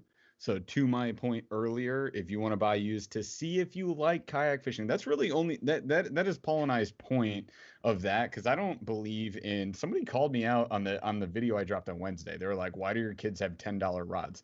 I'll tell you why. Because my 5-year-old likes to smash the rod tip into the ground. So I'm not going to buy her a nice rod and reel. If they decide they like fishing and they want to upgrade and it's their choice, then I'll do that. I mean, I don't have nice things because I bought them. Like, as far as rod and reels, they were sent to me by Akuma. So don't mistake that. Like, oh, you have, high-end combos. No. They were sent to me. I am very frivolous with that. Like, you guys see all this tackle. I fight for every inch of this that is in this room right now, and my wife doesn't always enjoy it. But I do what I can to keep up with this gear for the channel, for you guys, and, for fishing fun.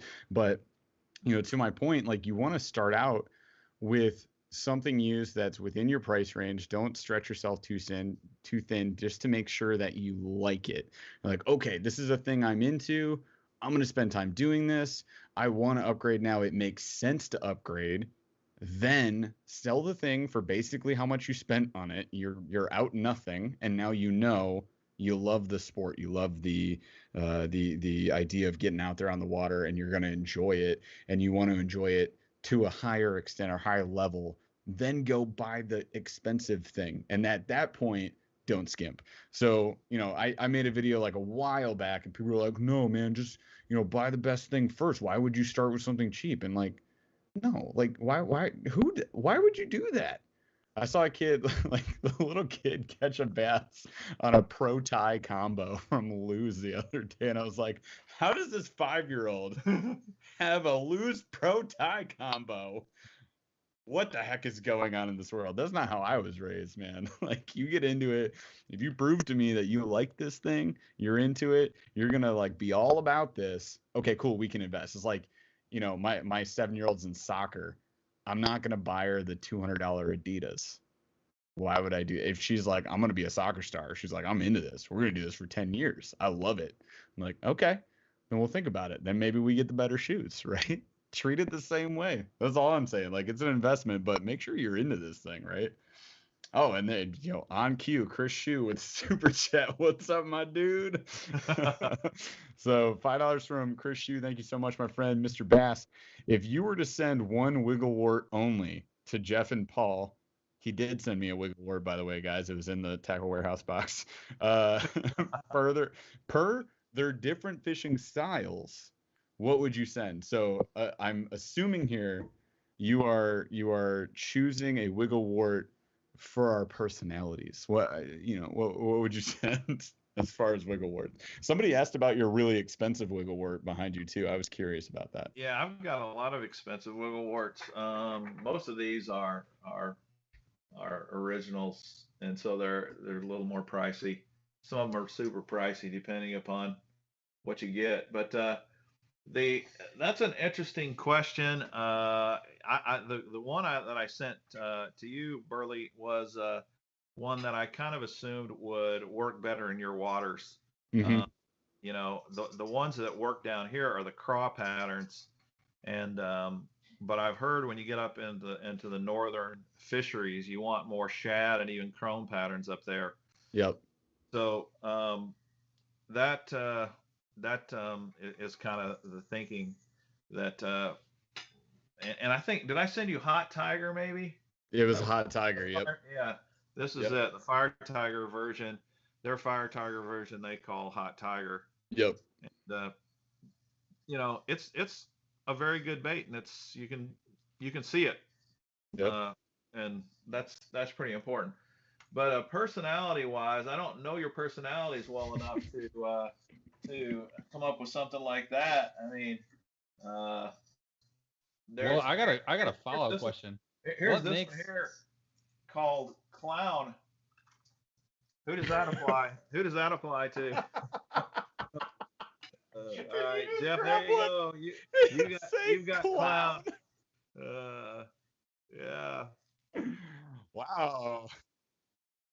Yeah, I'll take the Clown, I guess. And then Paul is Old Man. Do you have an Old Man one? Paul needs Old Man. Okay. I don't know which one we would call. Whichever one has the rustiest hooks. Yeah. Do you have a Dumbledore or a Gandalf back there? That would be great. Hey, how about this one here? It looks. Oh yeah. Can you see all the scratches? Can you see all the scratches and all? Well seasoned. That's seasoned and abused like Paul's soul. This one here is actually called Missouri Craw, and if you buy this new in the box, the original, it's going to cost you well over $100, probably close to $200 just for that little guy. This is a very popular color, Missouri Craw. It's a fish catching color for sure, especially in the Ozarks. So what makes a Wigglewort like $1,000? Yeah. Yeah. It's like any collectible. It's just rarity, what's rare, and who's willing to pay it at the time. The whole deal with the whole Wigglewort thing, and I could get into this and talk for hours about this and that's going to bore a lot of people to death. But in a nutshell, you had a company that was very profitable, and it was a local Oklahoma company called Storm Lures, and they made this wigglewort. And they made a bunch of other lures too, but the wigglewort was the most popular. And they sold to Rapala back in 1999, I think it was. And when they sold, Rapala just changed a few things. They changed the way they manufactured it. Rapala, I don't know if you ever noticed, but Rapala crankbaits, the way Rapala has done it forever, and they're masters at making crankbaits. I mean, they're in Finland. They've been doing it for longer than we've been alive. But their process is they would take a balsa bait and they take the lip and they insert it into the bait. The Storm Brothers did not do that. They had one molded plastic piece that included the bill plus the body of the bait. Rapala doesn't like that, and so that's the first thing they did is they took that out and said we're going to insert the bill. And that changed the action, and it was very unpopular. And so then they went back to the old Storm way of doing things. But then they kind of just cheaped out a little bit for economic reasons. They're into mass production, and they know how to sell lures. And they changed the composition of the plastic, which just changed the movement of the lure slightly. It's not like you can't catch fish on the new wiggleworts. You absolutely can. They will catch fish, no problem. Mm-hmm. But one of the things that has made a lot of these rare, though, is Rapala has a corporate mentality. And what they did is they looked at the whole color palette, the whole color scheme, and they said, look at this one little oddball color here. They only sell 500 of these a year. We're not going to make that anymore. That doesn't make financial sense. Yeah. Where the Storm Brothers said, look, if we can sell 500, we're going to make it. We don't care. Yep. And so a lot of the colors disappeared because of that. Wow. And so any of those colors that you can't get anymore, obviously the prices go way up on those. And that's kind of it. And then if it's in the original box, that makes it more valuable. If it's in a red label box, it's more valuable than if it's in a blue label box. There's tons of things behind it. So that's cool. The deal. That's cool, man.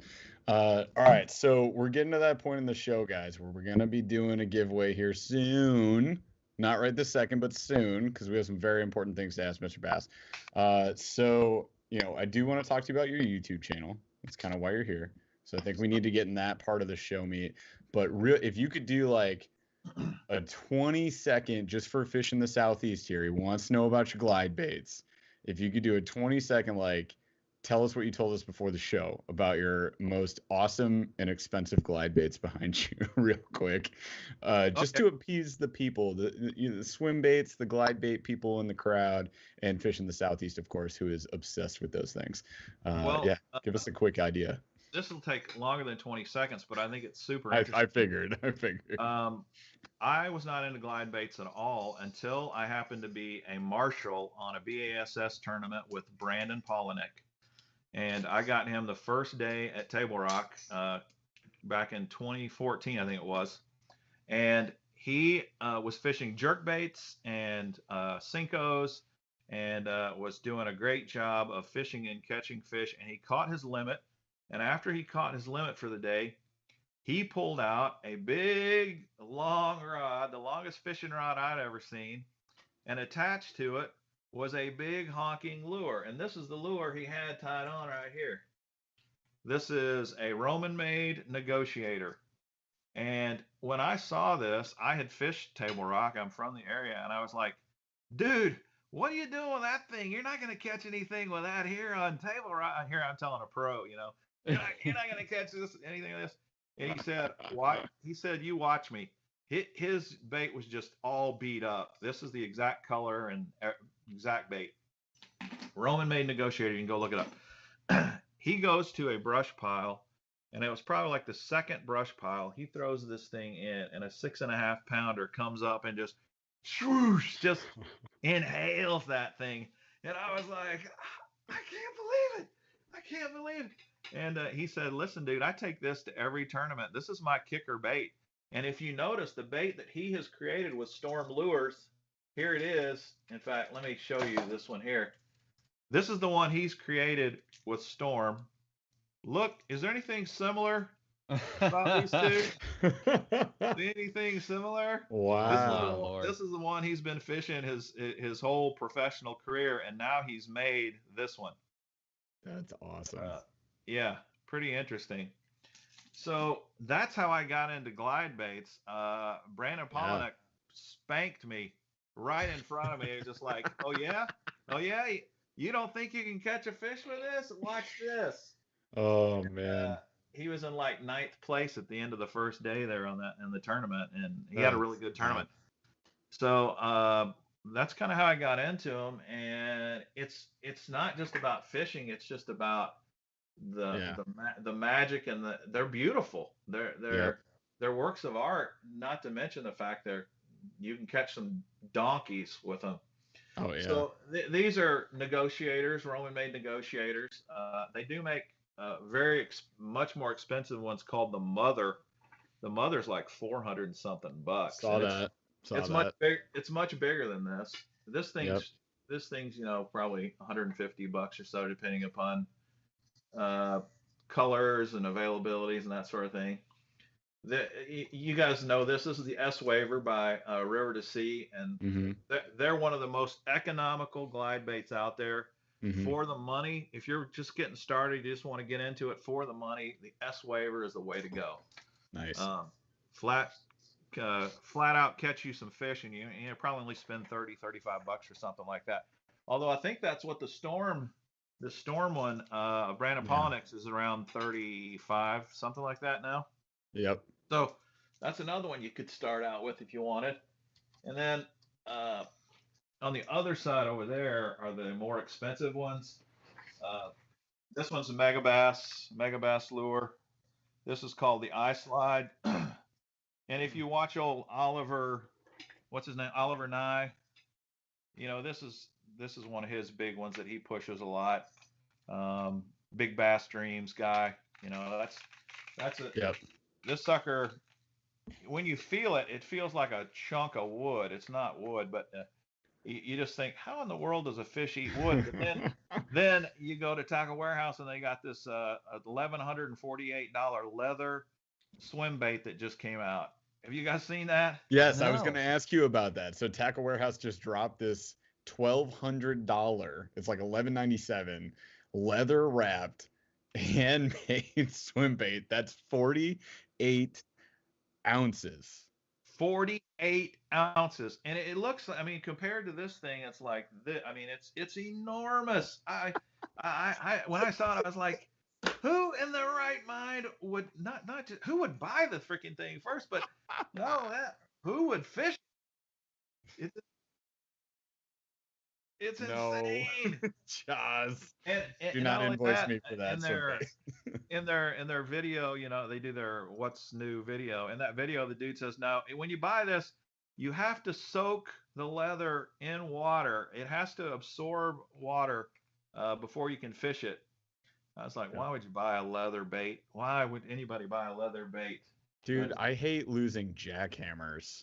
Can you imagine losing a $1,200 bait? I'm wondering now, though, like, when are we going to have that moment where some guy's like, he gets out in the end of his tournament and he starts soaking his leather bait, and you're like, bro, no, you're dumb. No, 13 minutes later, after his shoulder surgery is complete from his first 5 casts, he's like, there you go, I caught a bass. This is called. I mean, I would dive in too. It's $1,200. I'm not gonna let it sink to the bottom. But I would throw my combo in the water and go after the bait. You've got to have so much spare money burning holes in your pockets for something like that. It's just crazy. It's so absurd. That was so absurd. I can't believe you missed that, Paul, because it's such a clickbaity picture where the guy is holding it and it's this big. It's like your grandfather saw that? No, I'm not going to see that. Look, what's the Instagram? What's the target species there? Shark. It must be whale. Yeah, Killer whale. A Yeah, whale that's what I'm shark. saying. Like, other than fishermen, obviously, but like, Moby Dick. what are you gonna catch? You're gonna like catch a char? Like what? Redwood. Oh, Oak. crazy, isn't it? That's With that bait. Oh, just yeah, I don't know, man. I don't know. Like, you don't need 23 the pounds. whole big bait, big bass thing. I think is like can be somewhat true, but I probably caught my best smallmouth on a little Ned rig. I don't. Ned It's not rigs. Yeah. it. And I'm not saying that you don't need bait. Like I have big baits. I have this is a swim bait rod right here. I don't. It's not that I. It's just I don't know. We just I'm ordered getting mad some. about people being people. Like it's just stupid. There's no point. Wow. That's hilarious. I believe. I I believe it. believe it. I believe They it. will. We just ordered some glide baits, you guys. We did. And we're gonna fish with them. You'll see an unboxing of that. I just ordered them today. So, or was it All right. yesterday? Paul? I don't know when I texted you. Everyone Let's talk about everyone YouTube. everyone's wondering about what's going on, and we are definitely going over on our time. So I apologize for all the people hanging out looking for the giveaway. So I do want to talk about your YouTube channel. Yes. So can you give us the I mean we're obviously getting into the bait section of the the walkthrough here. What's if someone were to stumble across your YouTube channel like they're hopefully going to go do right after this, what should they expect to find? Who is Mr. Bass? Mr. Bass, I try to do it's more about education than anything. Yeah. Although I get sucked into the unboxing thing just like Jeff. They're easy to make, and I've been amazed at how many viewers want to see those kind of things. They want to see the unboxings. They want to see the monthly subscription boxes. I subscribe to a lot of those monthly boxes just for videos, so I can do videos and so I do a lot of on the water fishing, cast and catch things, and I think the one thing I try to do is I try to be as authentic as possible, and I don't try to BS you. I try to just share with you what I know. I definitely don't know everything, but I do feel like I have enough experience and in a lot of different areas of bass fishing, whether it's tournament bass fishing or kayak bass fishing or fishing in a bass boat or fishing. I've fished in Florida, I've fished in New York, I've fished in California, I've fished everywhere in between, and I think that kind of gives me a perspective that maybe some other YouTubers don't have, and maybe that's something that people find beneficial and helpful. And I'm totally obsessed with tackle. I have an enormous tackle wall. I have an enormous, display here, and that's part of the kitsch too. It's part of the attraction, I think. And I don't do it for that. I do it because I'm obsessed and crazy about fishing tackle. But the fact that it's fun to find other guys and viewers who are just as obsessed with it as I am, whether it be wiggle warts or swim baits or whatever. I even had in my live stream the other night, I on this DRT Clash 9, I got this treble hook in my finger on the show. That was incredible. Putting a 1 or 2 watt treble hook in your hand while you're on live. I was gonna say you don't get that kind of entertainment on most YouTube channels. No, for sure. I mean, I'm gonna try not to put a hook through all the way through, but I stab myself almost every unboxing. But I saw your pictures on that, and I was gonna call that out because I think Walt in chat here was like, "Dude, please don't hook yourself again." Yeah. I mean, it was in there. I couldn't get it out. I had to end the show so that I could go get the hook out because it was all the way in as far as it could go. It just kind of a perfect thing where my hand was up here and I just went straight into that hook, and then of course it's still hanging on the nail, so it made sure it was in there good and tight. So that was crazy. But then I was able to turn that into a hook removal video where I was able to use the braid line trick. Classic YouTuber. Spoken like a true YouTuber. Classic YouTuber. How can I make content out of this? Exactly. Hey, honey, come here.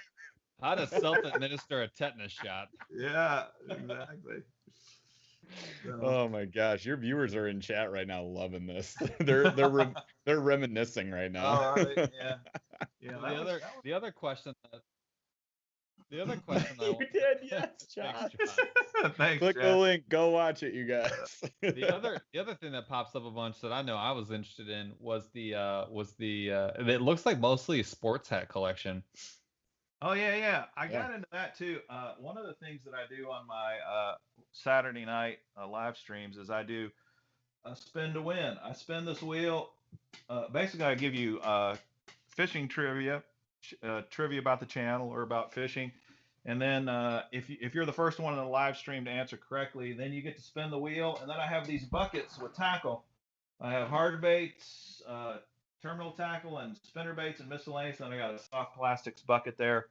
And if you're the first one to answer the question, then you get to spin. And if you spin on the one of the categories, then you get a lure. And like the guys like that. They it's been a fun part of the live streams that I do. And I like giving back, and I give a lot of tackle away, man. I give a ton of it away. I got to find out how to get somebody else to pay for it. But I've had some great viewers like Christopher Shue. He sent me some stuff. And some others. Chris Hill's another guy that sent me some stuff, and several others. So whenever I get lures, I just put them in the buckets, and then we give them away.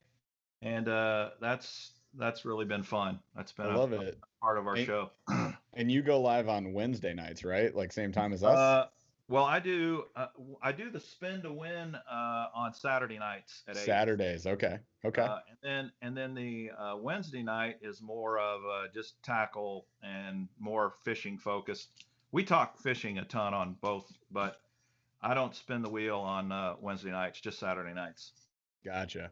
So you guys... And I want to call out too, like when people are talking about like doing giveaways, I've only done 2, and both times I sent mine out like the next day, right? I was like, hey, give me your address, and I sent them out the next day, took a picture of the tracking info, and was like, congrats, right? Which is just sort of how I would want someone to do it for me, right? That's kind of Yep.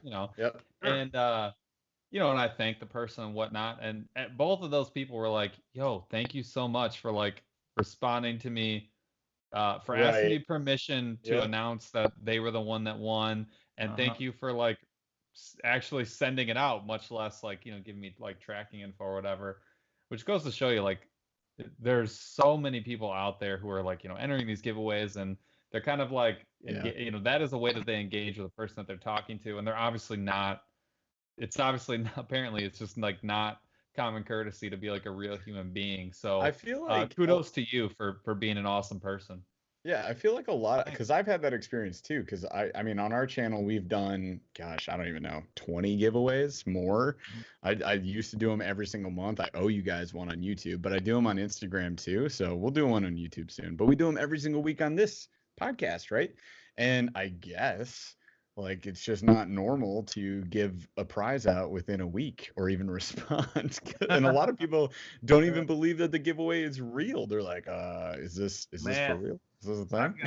I've got guys. Yeah. I've got guys that are really filling their whole tackle box because they've won so much. Just keep winning. There's some of these guys. Some of these guys are just so smart, so quick, and the hat thing kind of just like this is the Trash Pandas. This is one of the I have a Trash Pandas t-shirt. Nice. Yeah. I mean, how cool is that logo? The best logo of all time. It's been my fantasy sports logo for like a decade. Yeah, and the minor league baseball teams have the best freaking logos, and I mean they're just insane. So this is one. This is like rock something. I can't remember the name of the team on this one, but I buy these hats, and then every live stream, I will wear a new one, and then whoever guesses the team the first wins a prize. That is the best. And that's what a lot of these. I got a ton of these. Like, look, this is one here. How about this? The Montgomery Biscuits. Oh hell yeah! Dude, biscuits. The biscuits. Oh. Yeah, what's your favorite hat? Oh man, I love the biscuit hat, but I'll tell you what, there is a steamed cheeseburger hat that's pretty freaking awesome. Oh yeah. The steamed cheeseburger. How about that? That's amazing. That's so rad. This one It's looks great. a gosh dang cheeseburger. There you go. Switch it out. Yeah. Check that out. That's so sweet. I love it.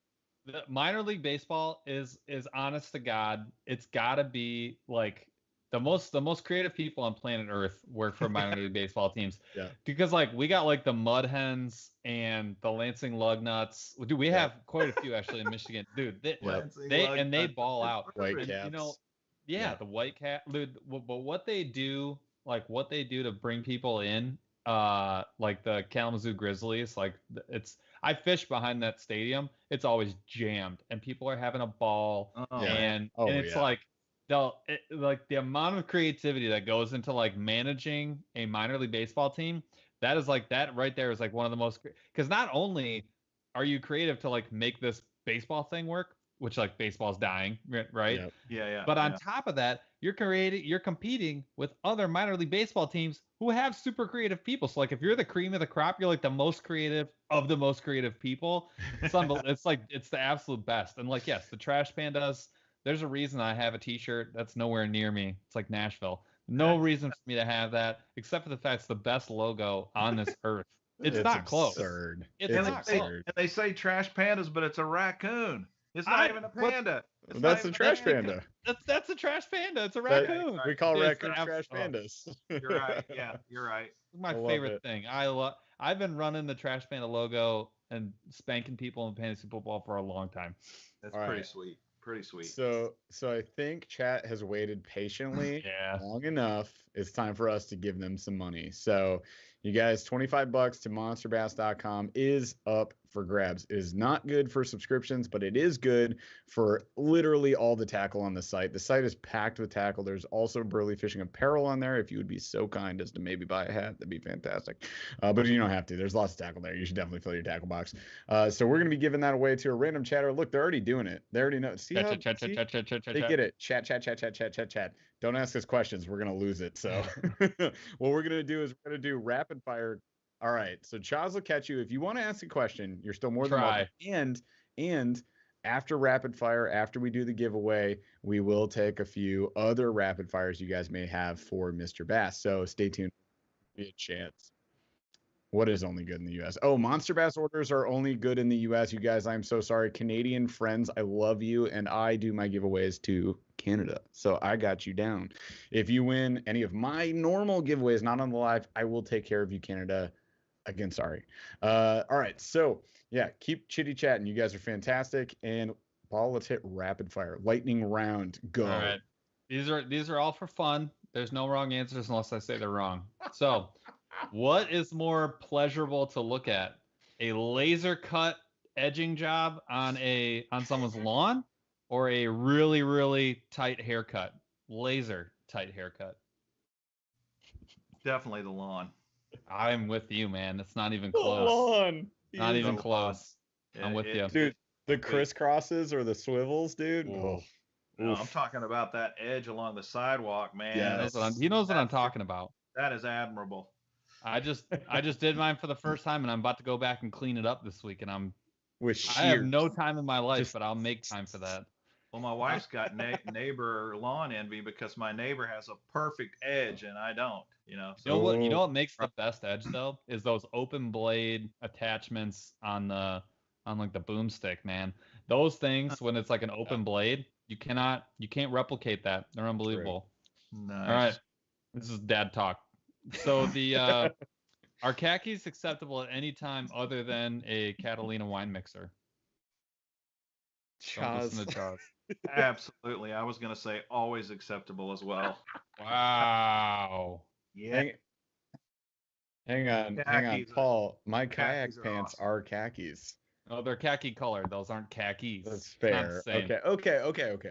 Fair. All right. That's one I'm almost willing to tell you you're wrong. So cool, 40 dinks. Khakis are cool. Would you rather catch 40 dinks or 2 giants? 2 giants. 2 giants. I'd agree. Giants light up the universe. Yeah. that's a fair point. That's a fair point. Like it. I like it. You can find emotions deep in your soul when you catch a giant that you can never find with 40 dinks. That's a good point. Dinks are enjoyable. Dinks Giants are fun. life-changing. I'm not gonna turn my nose up on 40 dinks, but man, yeah. I trade them for 2 giants any day. Love it. 100%. Top water explosion or a giant on light line? Top water explosion. Buzzbait would be my Oh, choice. yeah. Ooh, the buzzbait. Yeah. You know what? I'm with you. I really just poured some hours into really testing out some buzzbait trailers last year on a lake where we thought there'd be big fish, and I caught a freaking There were tank. big fish. There were, and I caught a freaking tank on one. Yeah. And I'll be honest, it was nothing like any other topwater bait that I've ever caught a fish on, like a big fish. I don't know. Not only that, as a YouTuber, there's nothing better than filming buzzbait bites. You know, I mean, your viewer gets to see everything in action. You know, so it is the only thing. It's a win-win. The only thing I think that's more shocking from topwater is a stick bait, or like a popper. Maybe a stick bait. Those like a walking bait. Something about like a spook. Yeah, no plopper. Because the plopper action is so subtle, you're like, oh, it's like a babbling brook, and you're just like, and then a bass goes, bruh. It just the stick bait's just surprising. I always find myself. You're like, why so would you eat this stick? Yeah, no, 100%. It's just I don't know what it is. All right, so will any water shoe ever beat the camo croc? Absolutely never. Yes. Redemption answer. The camo croc beats the water shoe hands down. Anytime. I want desperately to find a shoe that I can wear that I like more than the croc. It's never gonna happen, and I'm resigned to it, and I'm pretty okay with it. I don't get why, once upon a time. What? See, but right, I don't. We're gonna do a whole show on camo crocs. If there's any hate, you guys are in for it now. There's gonna be a camo. I do have to ask this question, Chaz. Do you just fish naked? Because you've been like shirtless versus we had like the hoodie versus no hood. Some shirt you're like, oh, shirtless, and today you're like croc versus you're like barefoot. I'm pretty sure you just fish naked. So am I wrong? So I do all bank fishing at lakes and that. So and all I wear are swim trunks, and that's it. That's fair. Barefoot, no shirt, that's fair. I was no concerned. hat. That's it. And dad pops, of course, One of these lightning rounds on golf courses or something then, because there's no way I can stand in the grass and the weeds and the sticks barefoot. Tick magnet, dude. Yeah, I wear boots or Crocs all the time. My feet are hard as concrete. The bottom. They must be. Sounds terrible. Yeah. All right, next question. Will everyone have a DC style reel by the year 2030? Never. Everyone, as in every manufacturer. Like, will it be common? Will it be more common like to see every a DC fisherman style baitcaster around than a non-DC? That's a good question. I'll say no. But I'm probably wrong. The one thing about the DCs is I think they're overrated, man. I think if you're good at a bait caster, you don't need a DC, really. Agreed. I'm probably never gonna have one. But people probably used to say the same thing about stick shift. People probably said the same thing about an actual bait caster versus a Zepco. Sure. And they're gonna get more money out of you, and they're gonna make it cheaper to the point where it's only gonna cost them $5 or $10 more to make a DC, and everyone's gonna have one. That's what's gonna happen. You're probably right. That probably is what will happen. Sad reality. I'm gonna be like the old man triple time because I'll be running my Zebco Micro, and everyone else will be like, everyone's gonna DC. Like, you nerds. Get your robot out of here. Get Skynet Way to get out of swindled here. by big fishing. Big fishing. Now it's back. Yeah, it's back. I bet All you right, wear big sunscreen too. Big sunscreen. Those SOBs. All right. Last one. At what point do you get to upgrade yourself from Mr. Bass to Dr. Bass? What the frick? Oh, that's a good question. Maybe I'll make that a goal in life to someday become a doctor. I think you have to. I think you got to find the PhD easiest in route to bass? you got to find the easiest route to a doctorate, so you can That's change right. your name. That's right. Well, I need to go to like Bass Dr. Bass. Institute of Technology. Bass University. Largemouth. Can't you graduate? Yeah, that's true. I've got a subscription with Bass University. Bro. I'll call Ike up and Do ask it. him if there's any way I could get a doctorate so that I could change my Hey, title. that's That a is the scam. best. There are no degrees at Bass University. It's a lie. It's all a lie. You It's know, like the biggest but scam. if Ike gives you one, I feel like you If can Ike would give you one, that would be fantastic. No, I that need to actually get it. makes I too need much to get a sense. doctorate from Ike. Yeah, I have a feeling that's going to be one of those rejection emails you were talking about earlier, Paul. Just hit him up and go, hey man, for somehow I locked down Mr. Bass as my YouTube name. And like, first of all, that's absurd. Second of all, it's deserving of one of your degrees that you don't offer. So I would like that, please. I'll take my PhD in bass, please. We did have a super chat randomly swing in during chat time. So thank you to Matt Lovelace for $2.99 super chat. You're fantastic. Can we And run then, this? People are getting antsy. Yeah, they're chatting all sorts of stuff. I see numbers. Alexander C is counting again. So Run we're it. counting. We're up to 65, 64. Yeah, we can Run run it. this.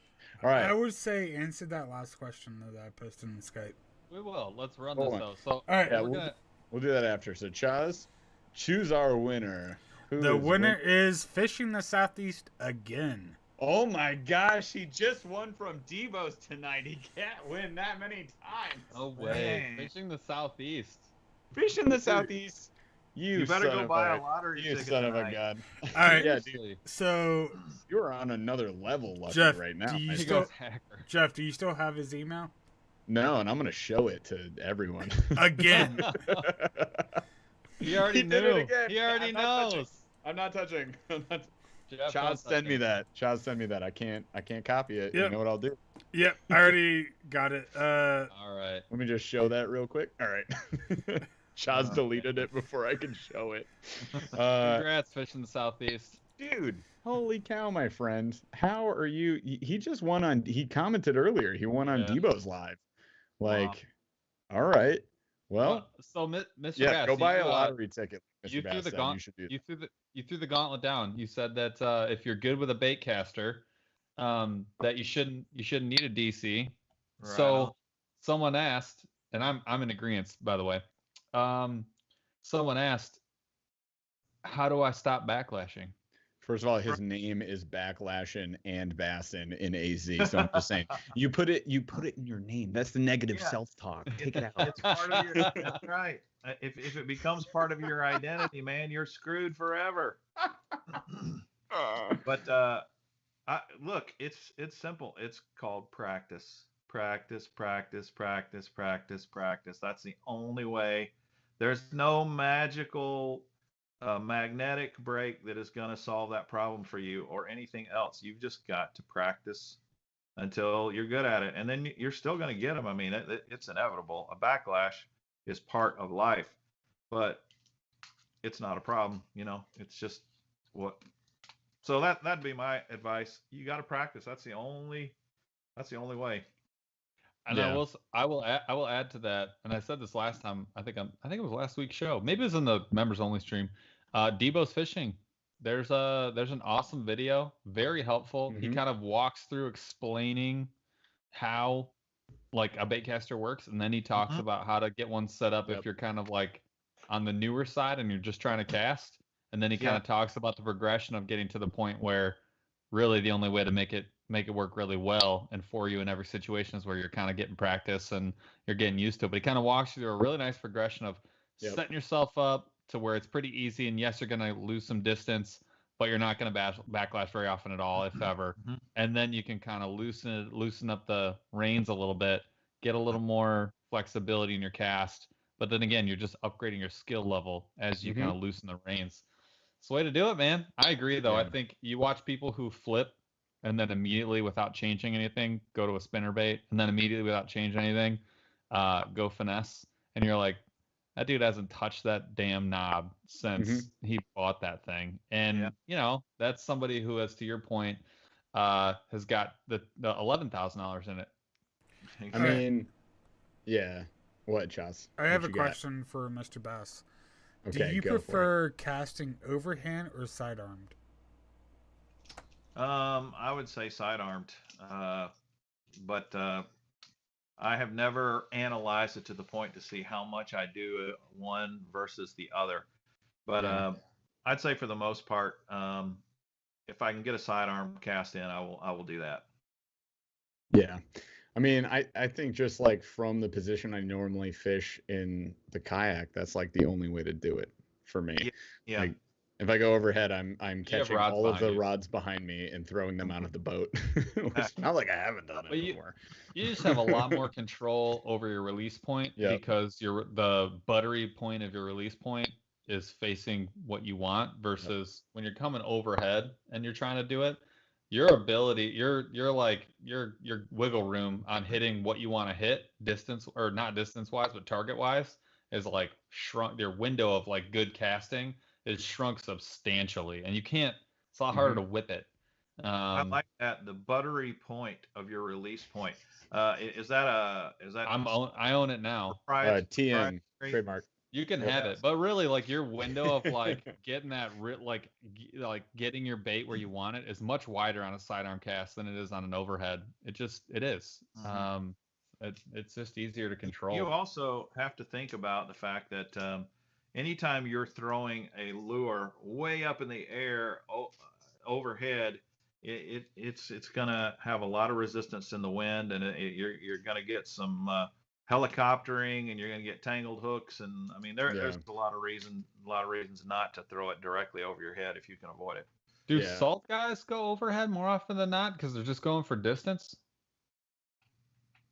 I don't know. I'm not a saltwater fisherman, man. I'm talking like shore fishing, like. Mike, so when I went fishing off the coast of California and off the coast of the East Coast, I've always done overhead. Yeah. That makes sense. But just because it felt more natural to throw a heavier bait for me to go overhead. Fair. Yeah, David Eller's backing me up on surf casting. I like it.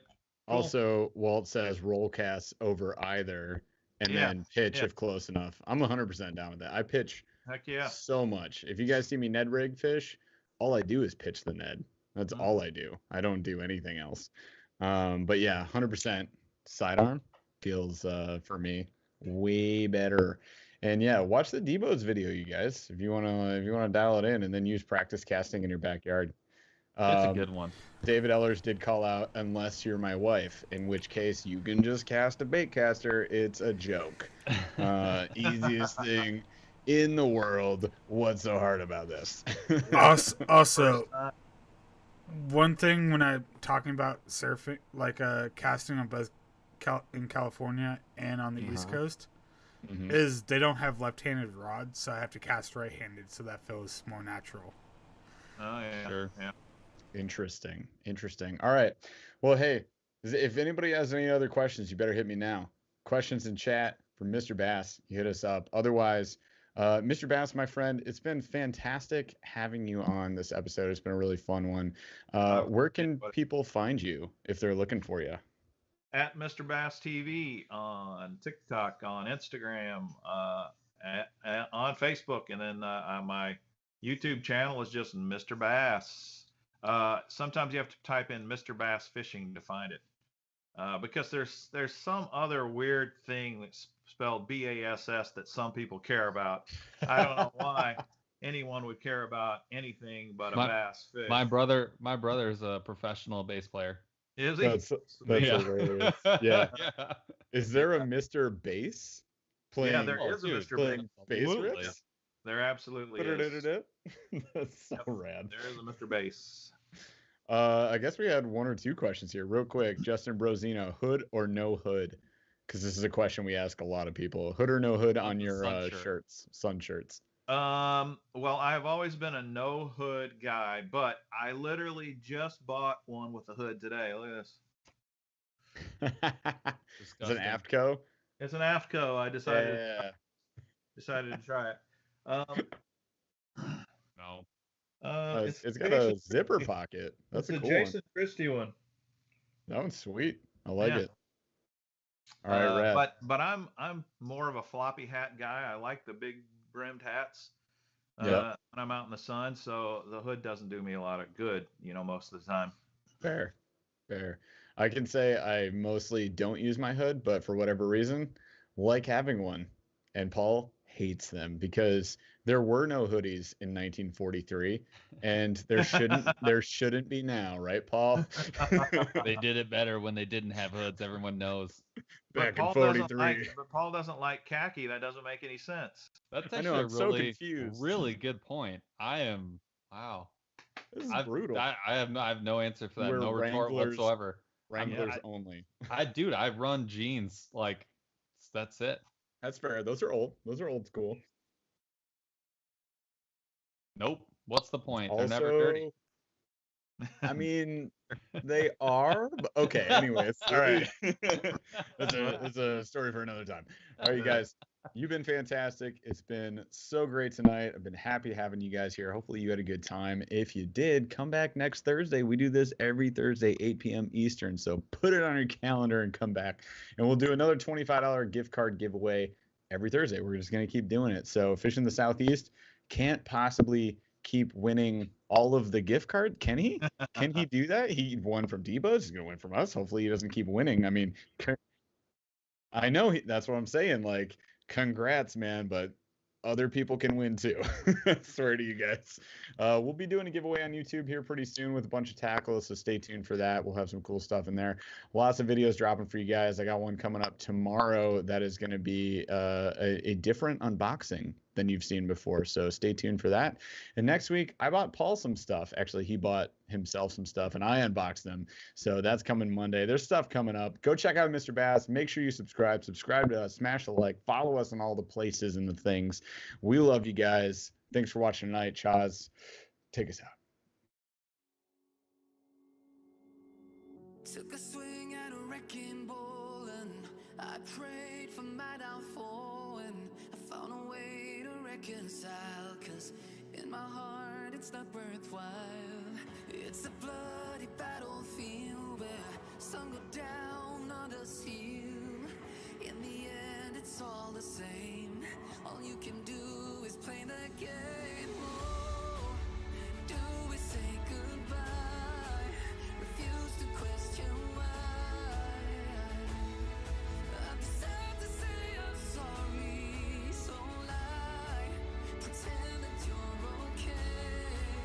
Swear that you will stay.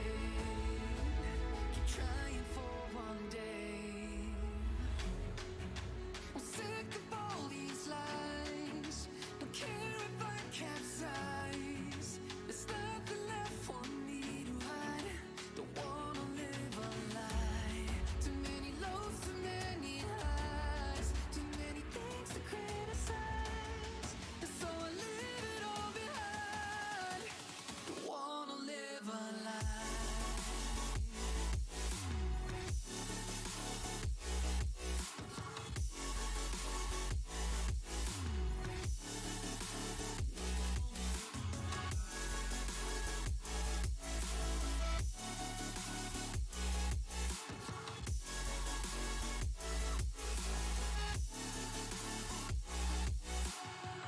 Life kept spitting at my feet and forced me down a dead-end street, when all I had went up in flames, burning only dark remains.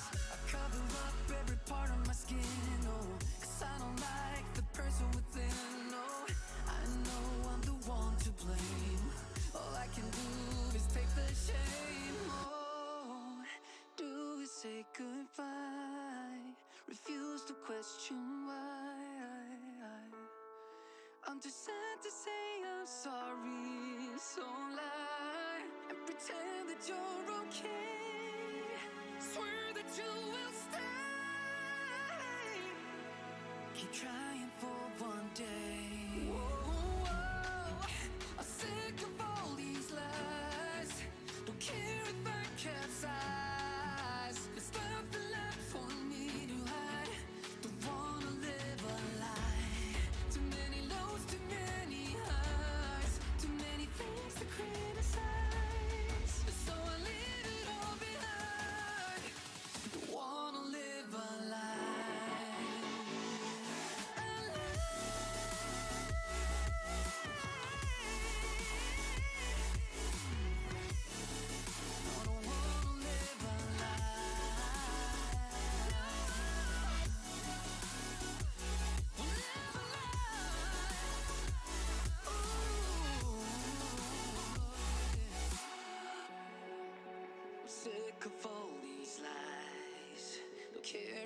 capsize.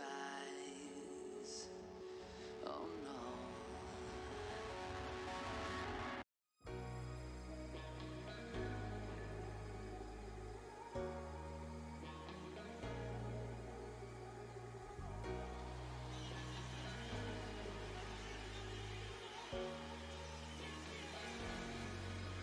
I got enough of every melody, they all sound the same.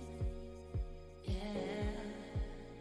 For my broken heart, no remedy, but maybe if you stay, we can get away with it.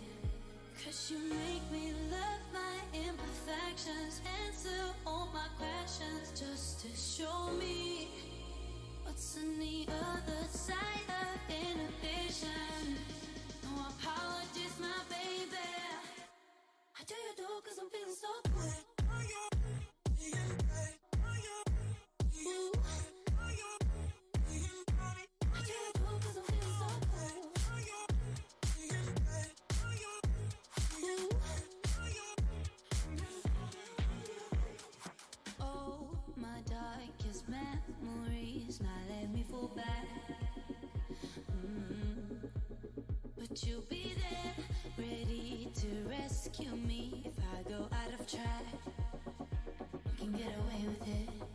'Cause you make me love my imperfections, answer all my questions, just to show me what's on the other side of inhibition. No apologies, my baby. I do you do 'cause I'm feeling so good.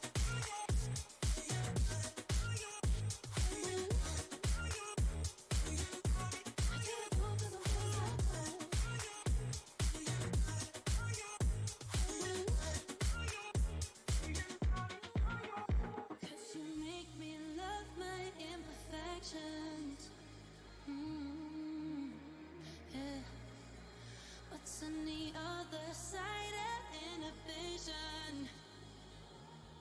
Ooh, I do you do 'cause I'm feeling so cool.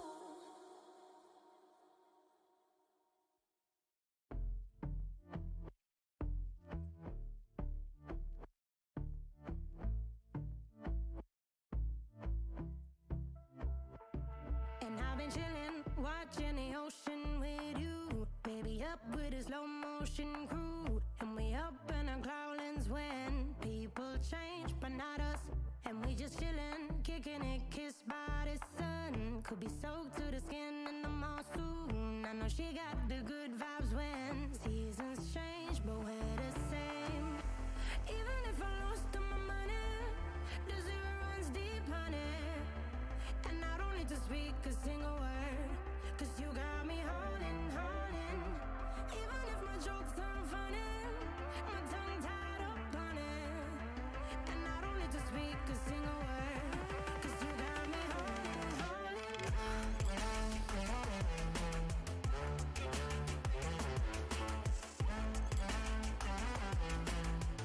'Cause you got me holding, holding.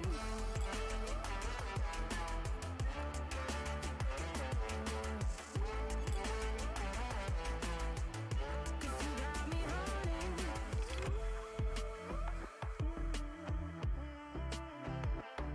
And I'll be running, 'cause that's why